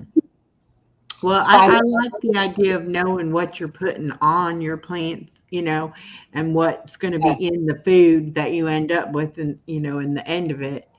So Mhm. I have that's a good. video on my channel for a homemade fish fertilizer. So a lot of people will buy that 511 that's sold in the stores. But the thing with the 511 is they don't give you the good parts of the fish that you need for your fertilization. So there might be good parts. There are good parts in there, but some of it might be synthetic, and I just would rather just make it myself. So I make my own fish fertilizer, and I make banana tea. So the bananas obviously is potassium. So I do a lot of extracts, I guess you could call it. So I have worm castings. Worm castings are some of the best fertilizer you can use in your plants in your garden. And what I'll do is I'll take the worm castings, I'll put in a coffee filter, I'll tie a piece of like twine or something around it, and then I'll put that in a bucket of water, like a 5 gallon bucket, and maybe leave it for like 3 to 5 days. And then I'll take that water and water my plants with it. And then Oh, whatever's left in there, I just throw it in my compost pile or put it around my plants. huh. Well, and that's probably saves you money too because you're not out there buying all the chemicals. Exactly, exactly. So I'm trying to do the most that I can with the least, spending the least that I can. You know what I Yeah, mean? The yeah. most economical, using free resources, using resources that either are free or very inexpensive. So, like the fish fertilizer I make from cans of sardines. Okay. Cans of sardines are like what, dollar 50 maybe. You can get Yeah. them at the Dollar Tree for like $1.25. Uh-huh. So cans of sardines, a little bit of molasses, and some sawdust and some water, and that's it. Hmm. And after, I can't remember if it's 2 weeks, 2 or 3 weeks, you just, you're stirring it up or whatever. Then it's pretty safe to use on your plants. You dilute it and you just water your plants. Hmm. Another thing is bunny or rabbit manure. Uh-huh. Rabbit manure is a cold manure. You can use that right on your plants. It won't burn your plants at all. So I used to have rabbits, and I still have rabbit manure that I'm still using. So maybe that's why people have rabbits. They have Yeah, rabbits for the manure. I had rabbits strictly for the manure. Huh. Yep. Wow. Yeah. And I only had two. And those two rabbits produced a lot of manure. I still have manure. Wow. Yeah.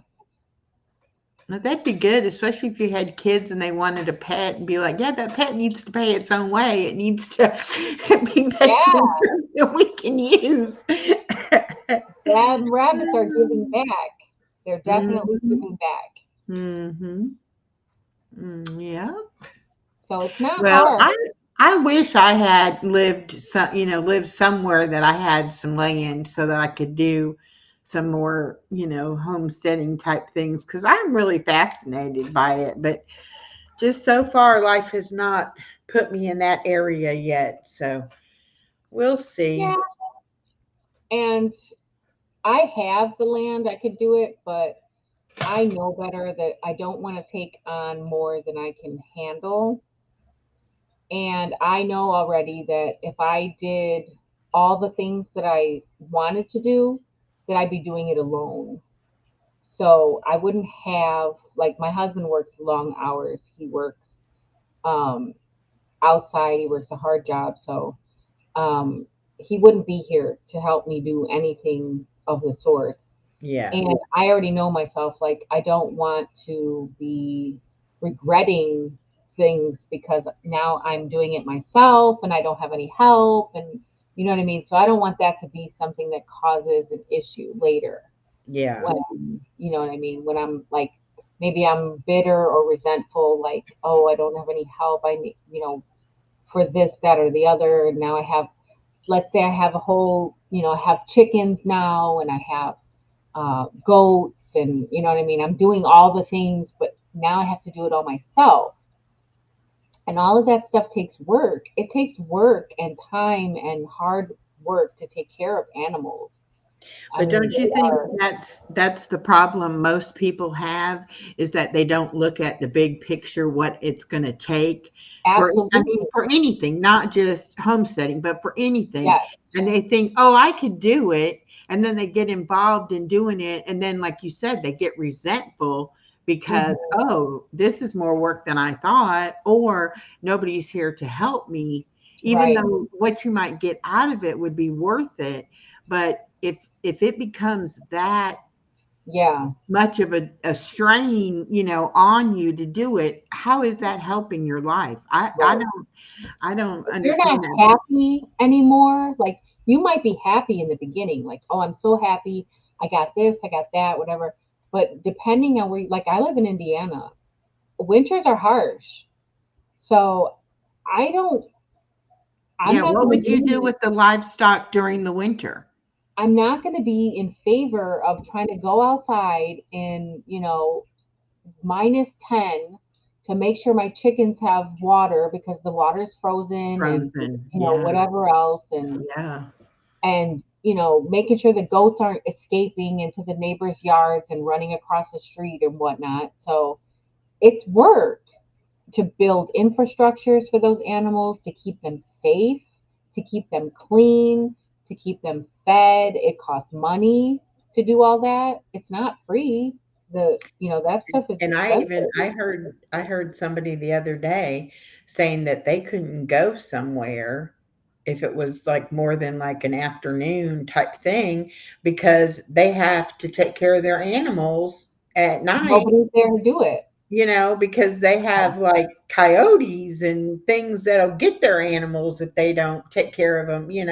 Right, And to me, it would be more of a stress to have to be that responsible for all those animals' lives than the right. benefit I would get out of it. Now, maybe some people, they don't look at it that way, but I think we have to know ourselves enough Absolutely. to know, what is it that's going to make you want to do these things, and are you going to be able to stick with it? Because a lot of people start things, invest money into things, and then it doesn't work out, and then they go to Yeah, something else, and then right. like their family gets to where it's like, well, you never finish anything, like all Yeah. you do is start things and throw And money quit. at it, and you don't do Right, anything.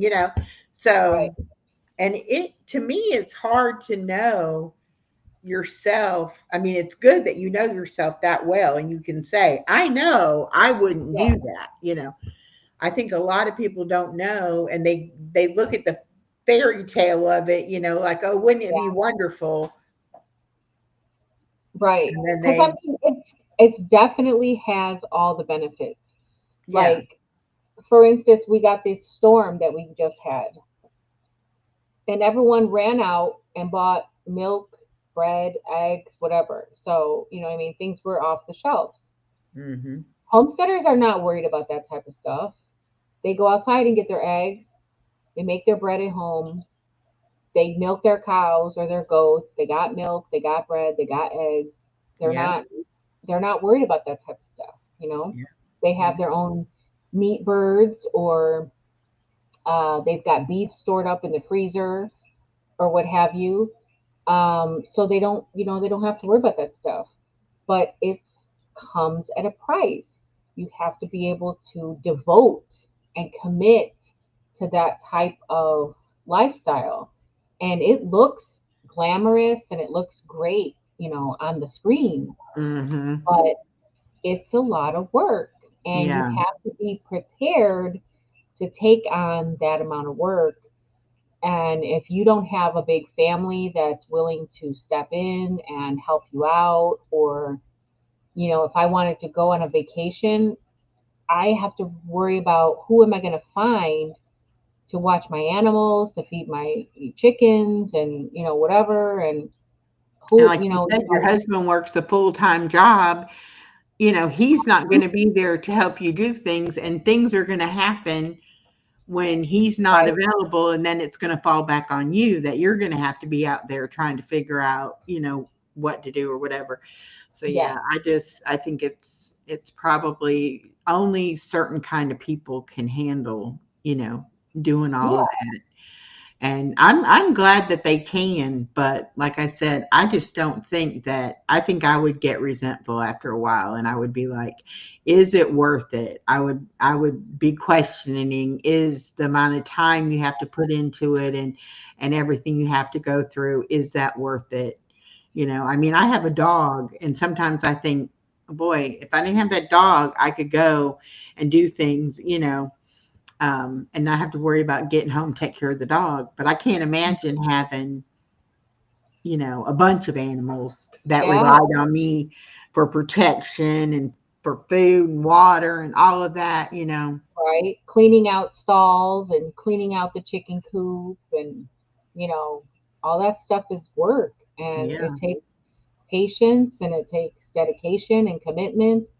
And I know, like, my two oldest, they just left to go to the Navy. So they're, my daughter's in Japan right now, my son's in South Carolina, and I have one more at home. But once she's gone, and she's also going to go to the Navy, but once they're all gone, like, I already know I'm not going to be stuck at home. Me and my husband are going to want to travel. We're going to want Yeah. to, do things that we weren't able to do while we, had all the kids here. So, you know, I already know, like, I don't want to be tied down Right. to not be able to enjoy things later on in life that, I might have been able to enjoy had I not had all this responsibility. Well, and having 3 kids in the Navy, like you said, the ones in Japan, you may wanna take a trip to Japan, Exactly. and that's not like a day trip, So, Right. how would you work that out? And then Yeah. too, I think a lot of people have people who, especially like farmers, like they rent out their land or they have people that farm the land for them or whatever. But what if you can't get anybody like that to help you? I mean, Right. it's all on you. That's a lot of stress, I think. But then again, too, a lot of people who have farms and homesteads and things like that, they were born into it and they know, I mean, it's a way of life and they already know, what all it's going to entail. Whereas like somebody like me, Right. I wouldn't know the first thing about what was going to, um, what I had Mhm. to do. And then I would be like, oh no, I can't do all that. So And yeah. it's hard. It's hard because sometimes you get an animal that might get sick, or, something happens and you don't know how to handle it, and, you lose that animal. That's emotional. You know what I mean? That's loss. That's like at your hand, you know what I mean? On your Yeah. watch. I Yeah. would feel so bad if I when I lost my rabbits, I was so devastated. But it happened because the rabbits, my male rabbit, got out, and he was interacting with the wild rabbits. So I guess he caught something from the Mm, wild rabbits. mm, And wild rabbits and domestic rabbits don't mix. So he caught something from one of the wild rabbits, and he wasn't able to recover from it, but he also gave it to my female rabbit. mm. So then they both, like, within days of each other, just, I couldn't save them. I took them to the vet, and they tried everything, but they couldn't save them. So I was Mm. devastated, Yeah. and I could not imagine going through that on a regular basis. Not to say that you lose animals all the time, but, like, anything can happen. The other day somebody was like, "Oh, my chicken, she was good, but she just, she died. I don't know why she died. And things happen with chickens, and if you're not prepared, or you don't know what to look for, or you don't know the signs, of different things, then you lose that chicken. And it's sad, but it happens, and I don't want to have to go through that. No, I'm too tender-hearted. I'd I be like, am no. too. I can't. I'm just like, I dread the day. Like, I know that my Zeke is not going to live forever, but I dread the day that I have to say goodbye to Zeke. He's my little puppy boy. He's Mhm. 4 now, but you know, it's inevitable. He's not going to live forever, and I know No, that. right, right. But I dread that day. Well, when I had a male and a female Chihuahua, and I lost the female first, and then I said, well, okay, still have the male. I'm, never getting another dog. And then when he passed away, I was like, I'm definitely never getting another one. And then I ended up getting Chloe, and Chloe was supposed to be my daughter's dog, but I bonded with Chloe, and Chloe was like, I don't want nothing to do with her. So, oh well, I have Chloe. But now that I've had her for 12 years, it's like I can't imagine what life would be like without her. But I Right? know she won't live forever. But people Yeah. are telling me, oh, they live for until they're 20 or 25. I'm like, that dog might outlive me. So I told my daughter, I said, you have to promise me that you'll take care of Right. her if something happens to me, because I don't want her going to a total stranger. She's like, that Right. dog doesn't like me. I said, well, she'd like you if I wasn't there, if she didn't Right. have any other choice. But yeah, you just never know. And then I was talking to somebody, and they have a parrot, and I guess parrots can live for like hundreds of years. What? Yes. I didn't know that. I thought I parrots had didn't a. either. But it's like she said, like the parrot's like 75 years old or something. And I'm like, Oh what? my gosh! And I don't they said believe you that. have like when you have a parrot, you have to like plan for its life after you're gone. Like who's going to take custody of the parrot Oh because my they gosh! I live never so realized that. long. Yeah, I was like, you got to be kidding me. But I don't know. I didn't investigate it to know if Wow. it was true or not. But I do seem to remember something about certain animals live a really long time, but I don't know if it was parrots or not. Turtles, right? Turtles live long. Turtles, like the real big sea turtles and stuff, they live a long time too. Yeah. Or tortoises, they Yeah, live a long time, I think, too. but I don't know. I just don't. I've lost so many animals over the years that it just breaks my heart because I can't not get attached to them. I try Yeah. not, I always say, okay, I'm not getting attached to this one. I let them sleep in the bed with me. I Right. feed them. I'm like, oh, you need a treat. Oh, you need a snack. You need this. You need that. It's like, God, I'm a mess Oh when it yeah, comes to that's I've them. heard that about cockatiels too. Yeah, those birds live a long time too. I know my mom's friend had a pair of cockatiels, and I mean, from the time I was little, I can remember she had them, and she still has them. So I don't know if they're ever going to die. Yeah, I don't know either. I mean, this person I was talking to, they literally were like, we have to make arrangements, Wow.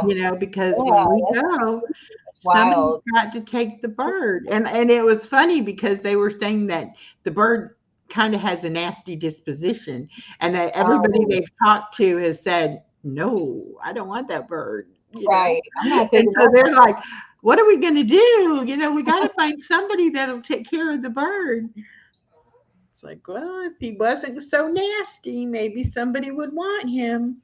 Oh, I poor don't know. bird. I don't know. But I get too attached, and it's too Yeah. I don't like it if they're sick or, you know, anything like that. It just really. And then anymore, the way the vets are, like, okay, Chloe's 12 years old. They told me that she's going to need to have knee surgery. Oh, what?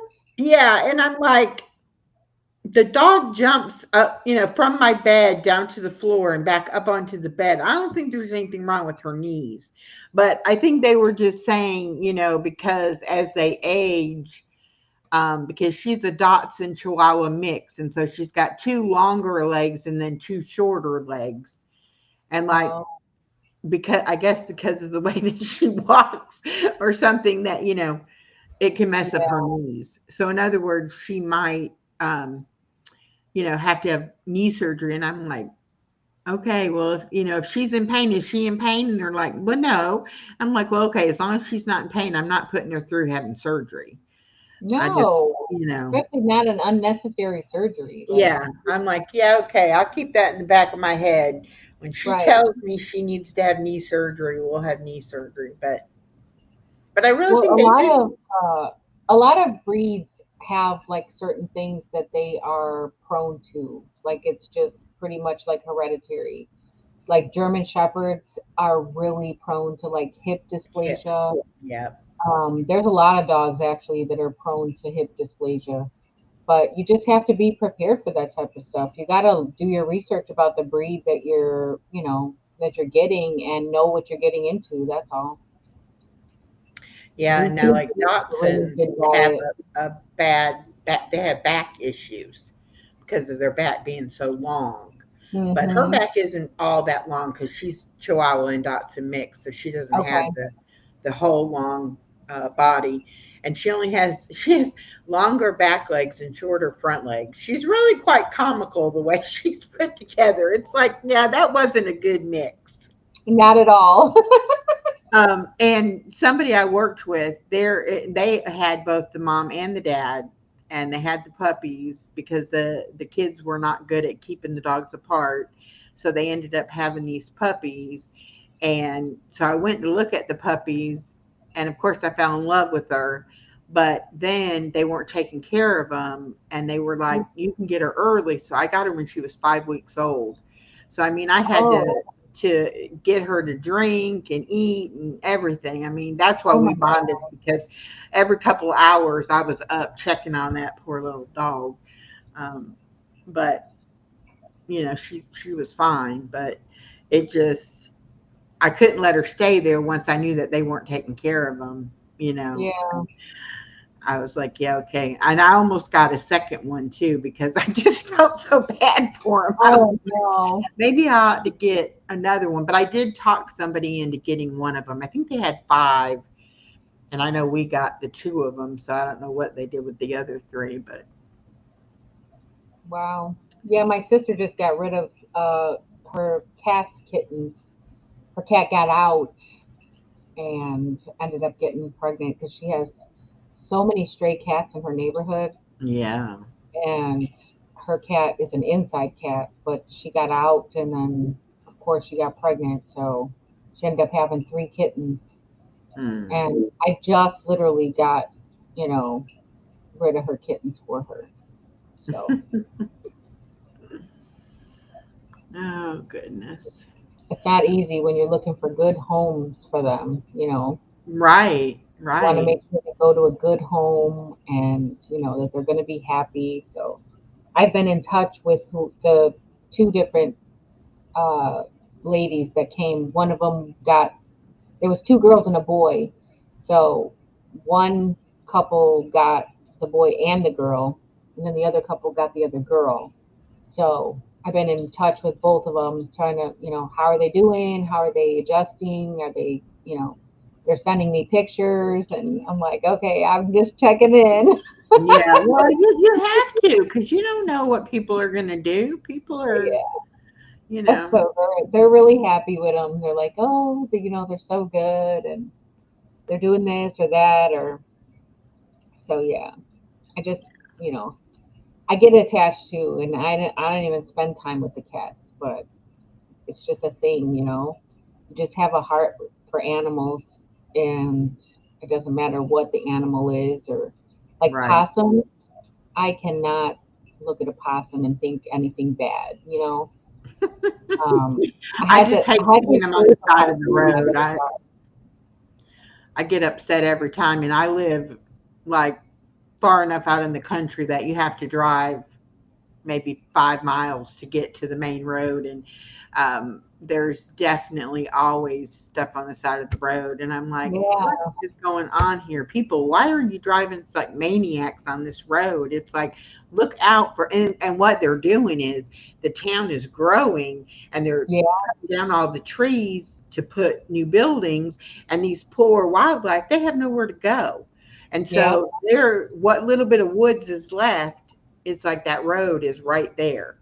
And so yeah, they, things keep getting hit.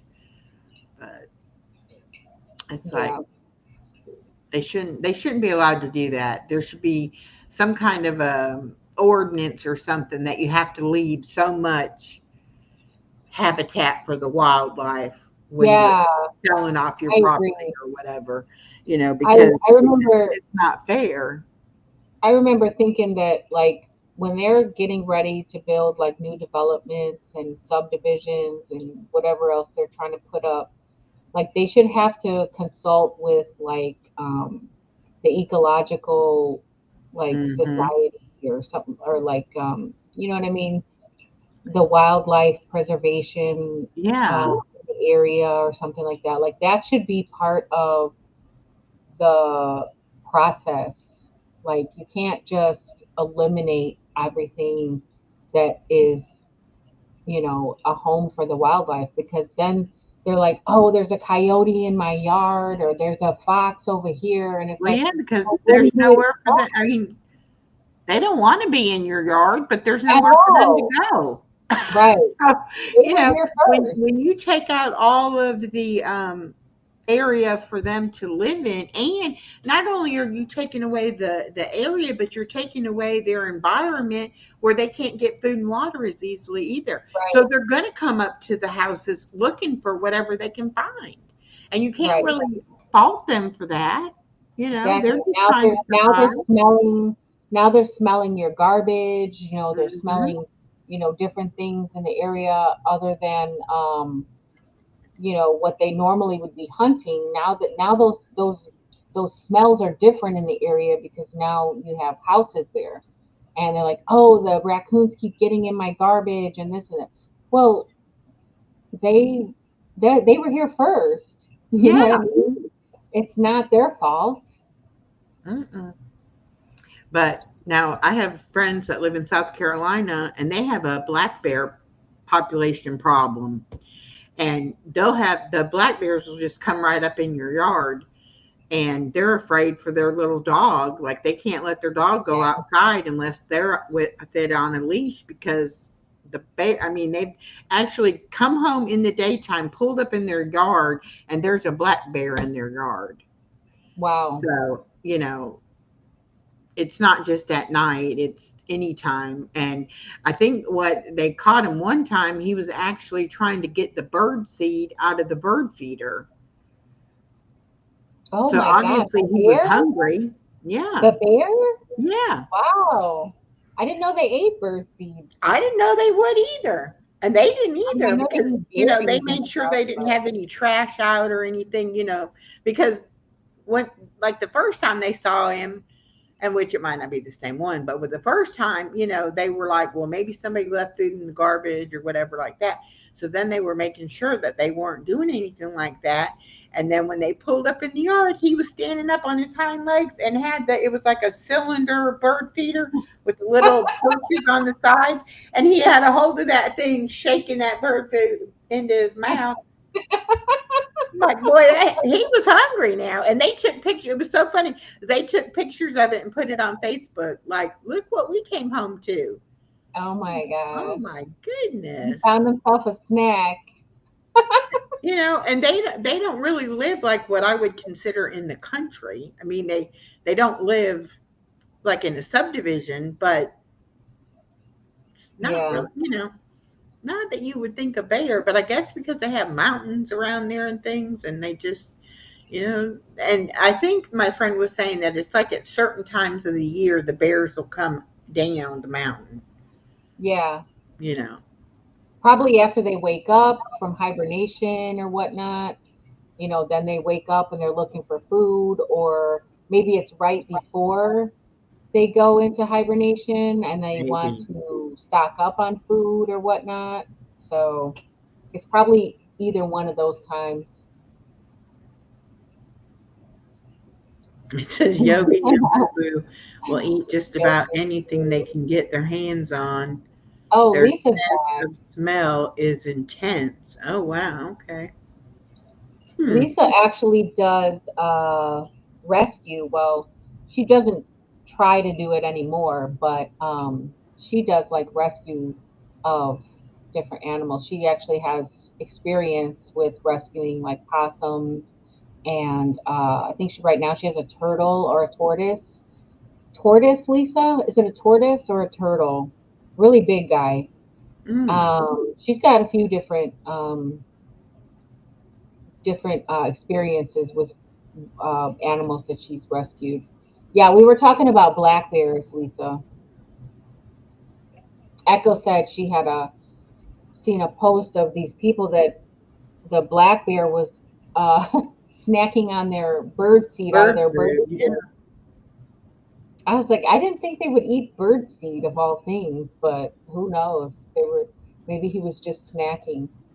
I don't Oh, know, it's but a they tourist. sat in their car and filmed it while, because they couldn't get out of their car because they were afraid of him. But he was a big Absolutely. old bear. Because aren't black bears are black bears the ones that are aggressive, or is it the brown bear? I don't know, but I think any bear could be potentially aggressive.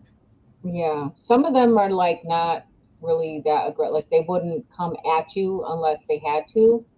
But other ones, they'll like see you and be like, "Okay, I'm coming at you." She said it's a American Non-ABT. cherry head tortoise. She's Okay, yeah, the tortoise is pretty big. Yeah, bears get desperate. birdseed fruit, berries, your garbage. Yeah. I mean, I know squirrels will Okay, eat your so here's the bird. black bear. I know squirrels will eat it, but I didn't know that the black bears are the aggressive. Okay. I Oh had yeah. one chase me down a mountain in North Carolina. Well, these people are in South Carolina. So, yeah. Okay, yeah. And they're actually within about a 15-mile radius. It's Georgia, South Carolina, and North Carolina all right there together. Oh yeah, yeah. Yeah. So, yeah. Gosh. 150 pounds. Whoo, that's a big tortoise. That is big. That tortoise must eat a lot. I was going to say, where do you keep it? I mean, that's strange. Hey, Mimi. South American cherry head tortoise. Huh. That's the one she has now. But she had a tortoise that was 150 pounds. Whew, Hmm. that's a big tortoise. Yeah, that's the big one. I know they move kind of slow, but still, I wouldn't want a 150-pound tortoise coming after me.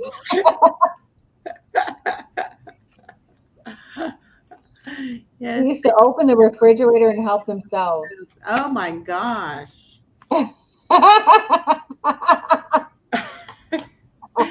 That's crazy. Right? That's a big tortoise. Yeah. They were loose in the yard and they went in the house too.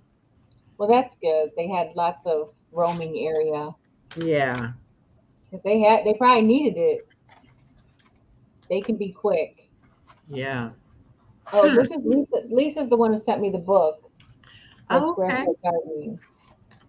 Cool. I'm going to I write was down talking about how I was her going to do a lot of channel. Squarefoot gardening this year. Our Georgia suburban homestead. Where is she? What part of Georgia is she in? She said it earlier. What part of Georgia are you in, Lisa? I can't remember what you said. Suburban. I think she said she's like north of Atlanta. Oh, okay.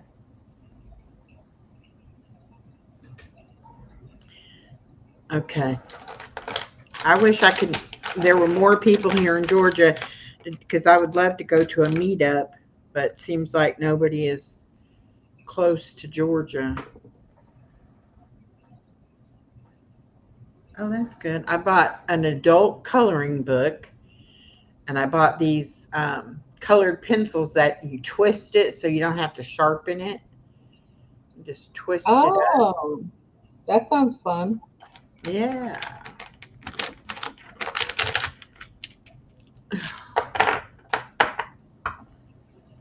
Yes, Lisa, I am going to enjoy this book this year because I'm going to do a lot of square foot gardening.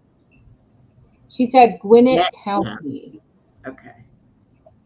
I'll figure out where that is. Gwinnett County. Yeah, it's probably North Georgia. Georgia's a big long state. Takes about 8 hours to drive from one end to the other. Yeah, What's in- I remember when I was driving home from, I went to Florida, to Pensacola to meet my daughter so that we could drive her car and all her belongings home from Florida. She was getting ready to head out to Japan. So she was leaving Florida to come home, bring all her belongings in her car, and then she was flying out to go to Japan. So I flew to Pensacola, met her right at the airport, jumped in the car, and we drove all the way back to Indiana. Oh, wow. Yeah, so we went through Georgia, but we didn't have to go through the entire state of Georgia, I don't think. Hmm. Well, actually, we did. We did have to go through the entire state of Georgia. So Yeah. that was definitely a long drive, and it was 100 degrees out, and she had no air in her car. Oh my gosh. It was so bad. I told her I feel like two strips of crispy bacon. This stupid thing. Yeah, 2 strips of bacon. That's funny. I'm just gonna So take this off bad. to put my hat on because it is not cooperating. It's been aggravating me the whole time. So we'll do this instead. Mimi lives in Rhode Island. She said it takes 40 minutes to go from one end to the other in Rhode Island. Rhode Island Oh is wow! teeny tiny state. Right, 40 minutes. But it took the whole state of Indiana, Kentucky, and Tennessee. It seemed like we drove all of that in the same length of time that we drove from the top of Georgia to the bottom of Georgia. Yes, So, yeah. it was long. And I don't like going through the mountains there through Chattanooga. So, one time I went home, I went over to Alabama and went up Alabama that way, which it Okay. makes it a lot longer of a trip, but at least I didn't have to go through those mountains. Oh, you know what? Yeah, we didn't drive through Georgia. We drove through Alabama. Yeah, we drove Yeah. through Alabama because I remember we stopped in Montgomery. So Hmm. yeah, we didn't drive through Georgia because Pensacola is right under Alabama.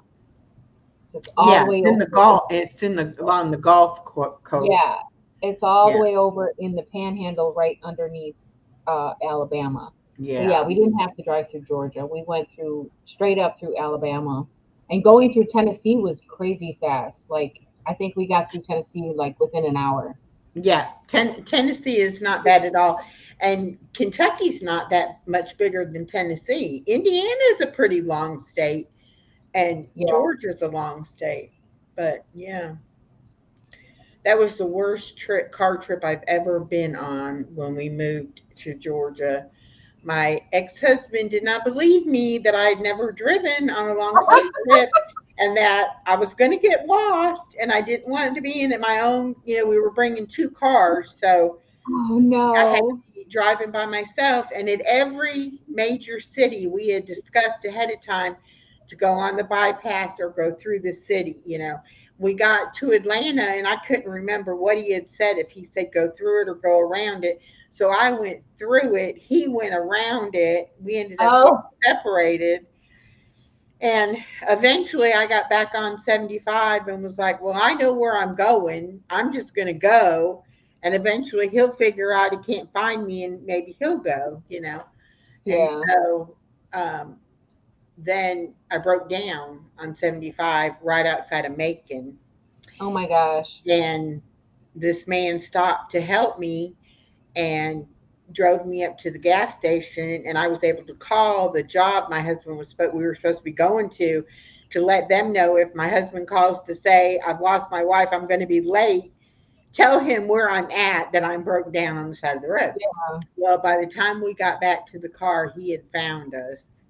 Oh, And good. so mad, but he was so mad that I had went with this strange man to the store to use the phone, and it was a little old man, real old man. It, like it wasn't, you know, I Oh wasn't no. pregnant or anything. I was like, you better be appreciative because he helped me out. He didn't have to stop, you know, and help me. Right. Um, so then we went a little bit further, and then my car just totally died. And then we had to take everything that we had in my car and try to fit it into his. We had a van, Oh my but it was God. already full. So I had to sit on two suitcases, and I had two ginger jar lamps. Why I was bringing those from Indiana, I don't know. But so the last 100 miles, I rode bouncing on a suitcase, holding on to two ginger jar lamps, and my head was touching the roof of the van because I was up on these suitcases. It was a mess. Oh, Believe wow. it, I was not a happy camper when we finally got to Georgia. I was not, you know, happy. And then we finally got met up with his boss. They got us in a motel. The next morning he got up and he went to work, took the van, of course, to go to work, but didn't bother to get anything out of the van. So I didn't have a change of clothes.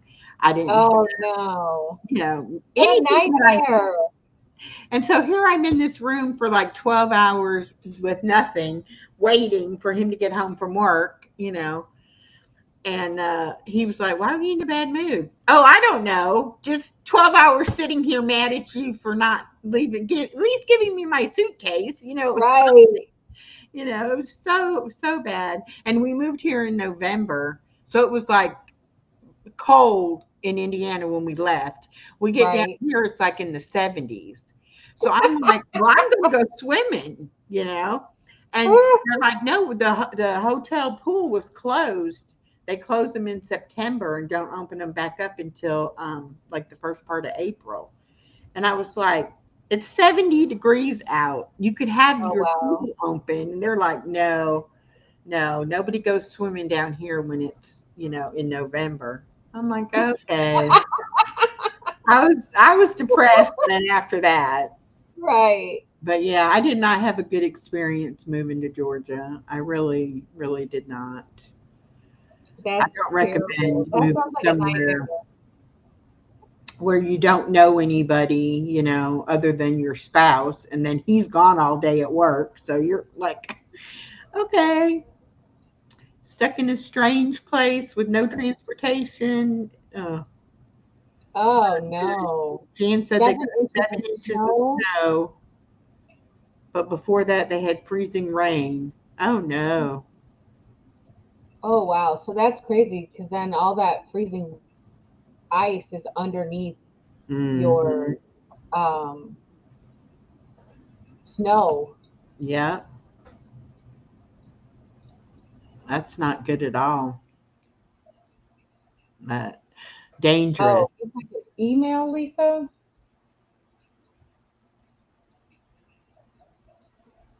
Oh, she was sending me pictures of the tortoise, Oh, cool.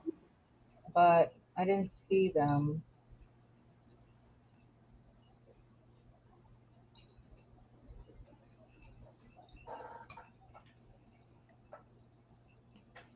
No, I don't see it, Lisa.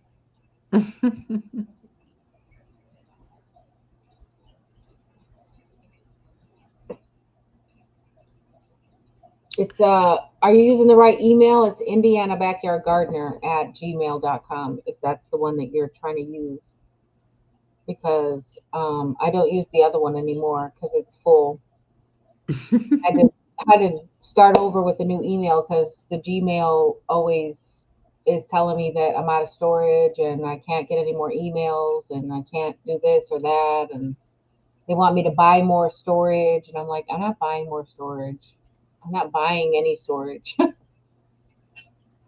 It's like I still have a email from like when I first got an email account, and I don't really use it either. Every once in a while, there'll be somebody that still has that email address, but most of the time it's just advertisements and spam in there, you know. But I mean, I guess I could use it if I really, wanted to. But I still use my AOL. well, mine is bellsouth.net. That's how old it is. It's not Oh even. wow. I mean, Bell South hasn't been in business, I don't know for how long, and uh, whoever bought them out's been bought out now, so I don't even know. I'm surprised that thing even still Was works. that where was that at? Was that in That Indiana? was here. No, that was here in Georgia, but that was like Oh, probably 30 years ago. okay. Yeah. Yeah, because I know it used to be like what did it used to be called? Like it was depending on whatever your state was. It was like Illinois Bell, Yeah. Indiana Bell. Mm-hmm. Yeah. So it was like, and then it was Ameritech for a little while. Mm-hmm. Ameritech was the phone. Um, and then it went to something else, and I don't even know what but after that point, it was like there was no more landlines. After that, I don't know, remember what the phone company was after that.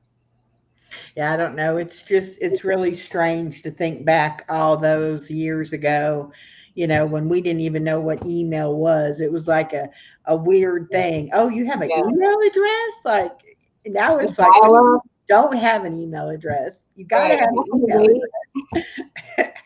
waiting for dial up to come on. I can remember having the party line where you Yeah. actually had to ask the person, "Could you get off the phone now? I need to make a call." Although Or you couldn't be on the phone at the same time you were on the internet. oh, It that was was like when dial-up first came up. Yep, it was like either or. You couldn't yep, be couldn't if do you both. wanted to be on the computer, you couldn't have the phone would be busy. There Mm-mm, wasn't both. no. But I remember back when we had a black and white television. I remember when we got our first color television when I was a kid. And it was Yeah. like a big deal because people would come to your house to be able to watch television in color. It's Wow. like I cannot imagine. Gee, can we come over and watch your television? Can't imagine it. That's funny. Hmm. Yeah, things definitely have changed. I remember 8-track cassettes. Um, yeah, I remember a lot of old things. All those quizzes that say, if you know what this is, you're probably old. It's like, yes, I'm old because I remember all of that stuff. Yeah. That's funny. I'll say to my daughter sometimes, something, and she'll be like, "What? What are you talking about?" I'm like, "Oh, that's right. You're too young to Kids know are what that funny. is." It's like, okay, never mind. You don't know what I'm talking about. Kids are funny. Like I grew up in a time we didn't have cell phones. So Oh, I know. I good didn't night, get Dan. Thank you for coming in. I didn't get my first cell phone until after my daughter was born, so I was almost 35. I had her when I was 34, and the only reason I ended up getting a cell phone is because my car broke down and I had to walk with her carrying her carrier to a payphone to call for help. And that's when my husband was like, "Well, maybe we need to get a cell phone." And back then they were big, big things. They were not definitely not like they are today. Yeah. It was It's like like, big satellite phones. yeah. But yeah, I think she got her first cell phone when she was like 8 because I had to work. and she had to go to the neighbor's house, and I didn't want her to um, have to ask them to use the phone if something happened or whatever, and she needed to call me or something. So I was like, okay, I'll get you a cell phone. Mm. But I think even if they were popular when I was a kid, that's not something my parents would have paid for me to have. That's funny. Best way to lock up teens these days is use a rotary phone as the key to exit the room. Write the instructions in hand by cursive exactly. Ah, that's funny. I taught, well,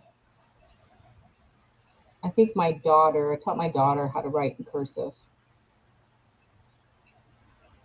They weren't teaching it in school anymore, so thank you, Jan. Thank you so much. She said she's gonna keep the live stream running while she's saying good night. Oh, okay.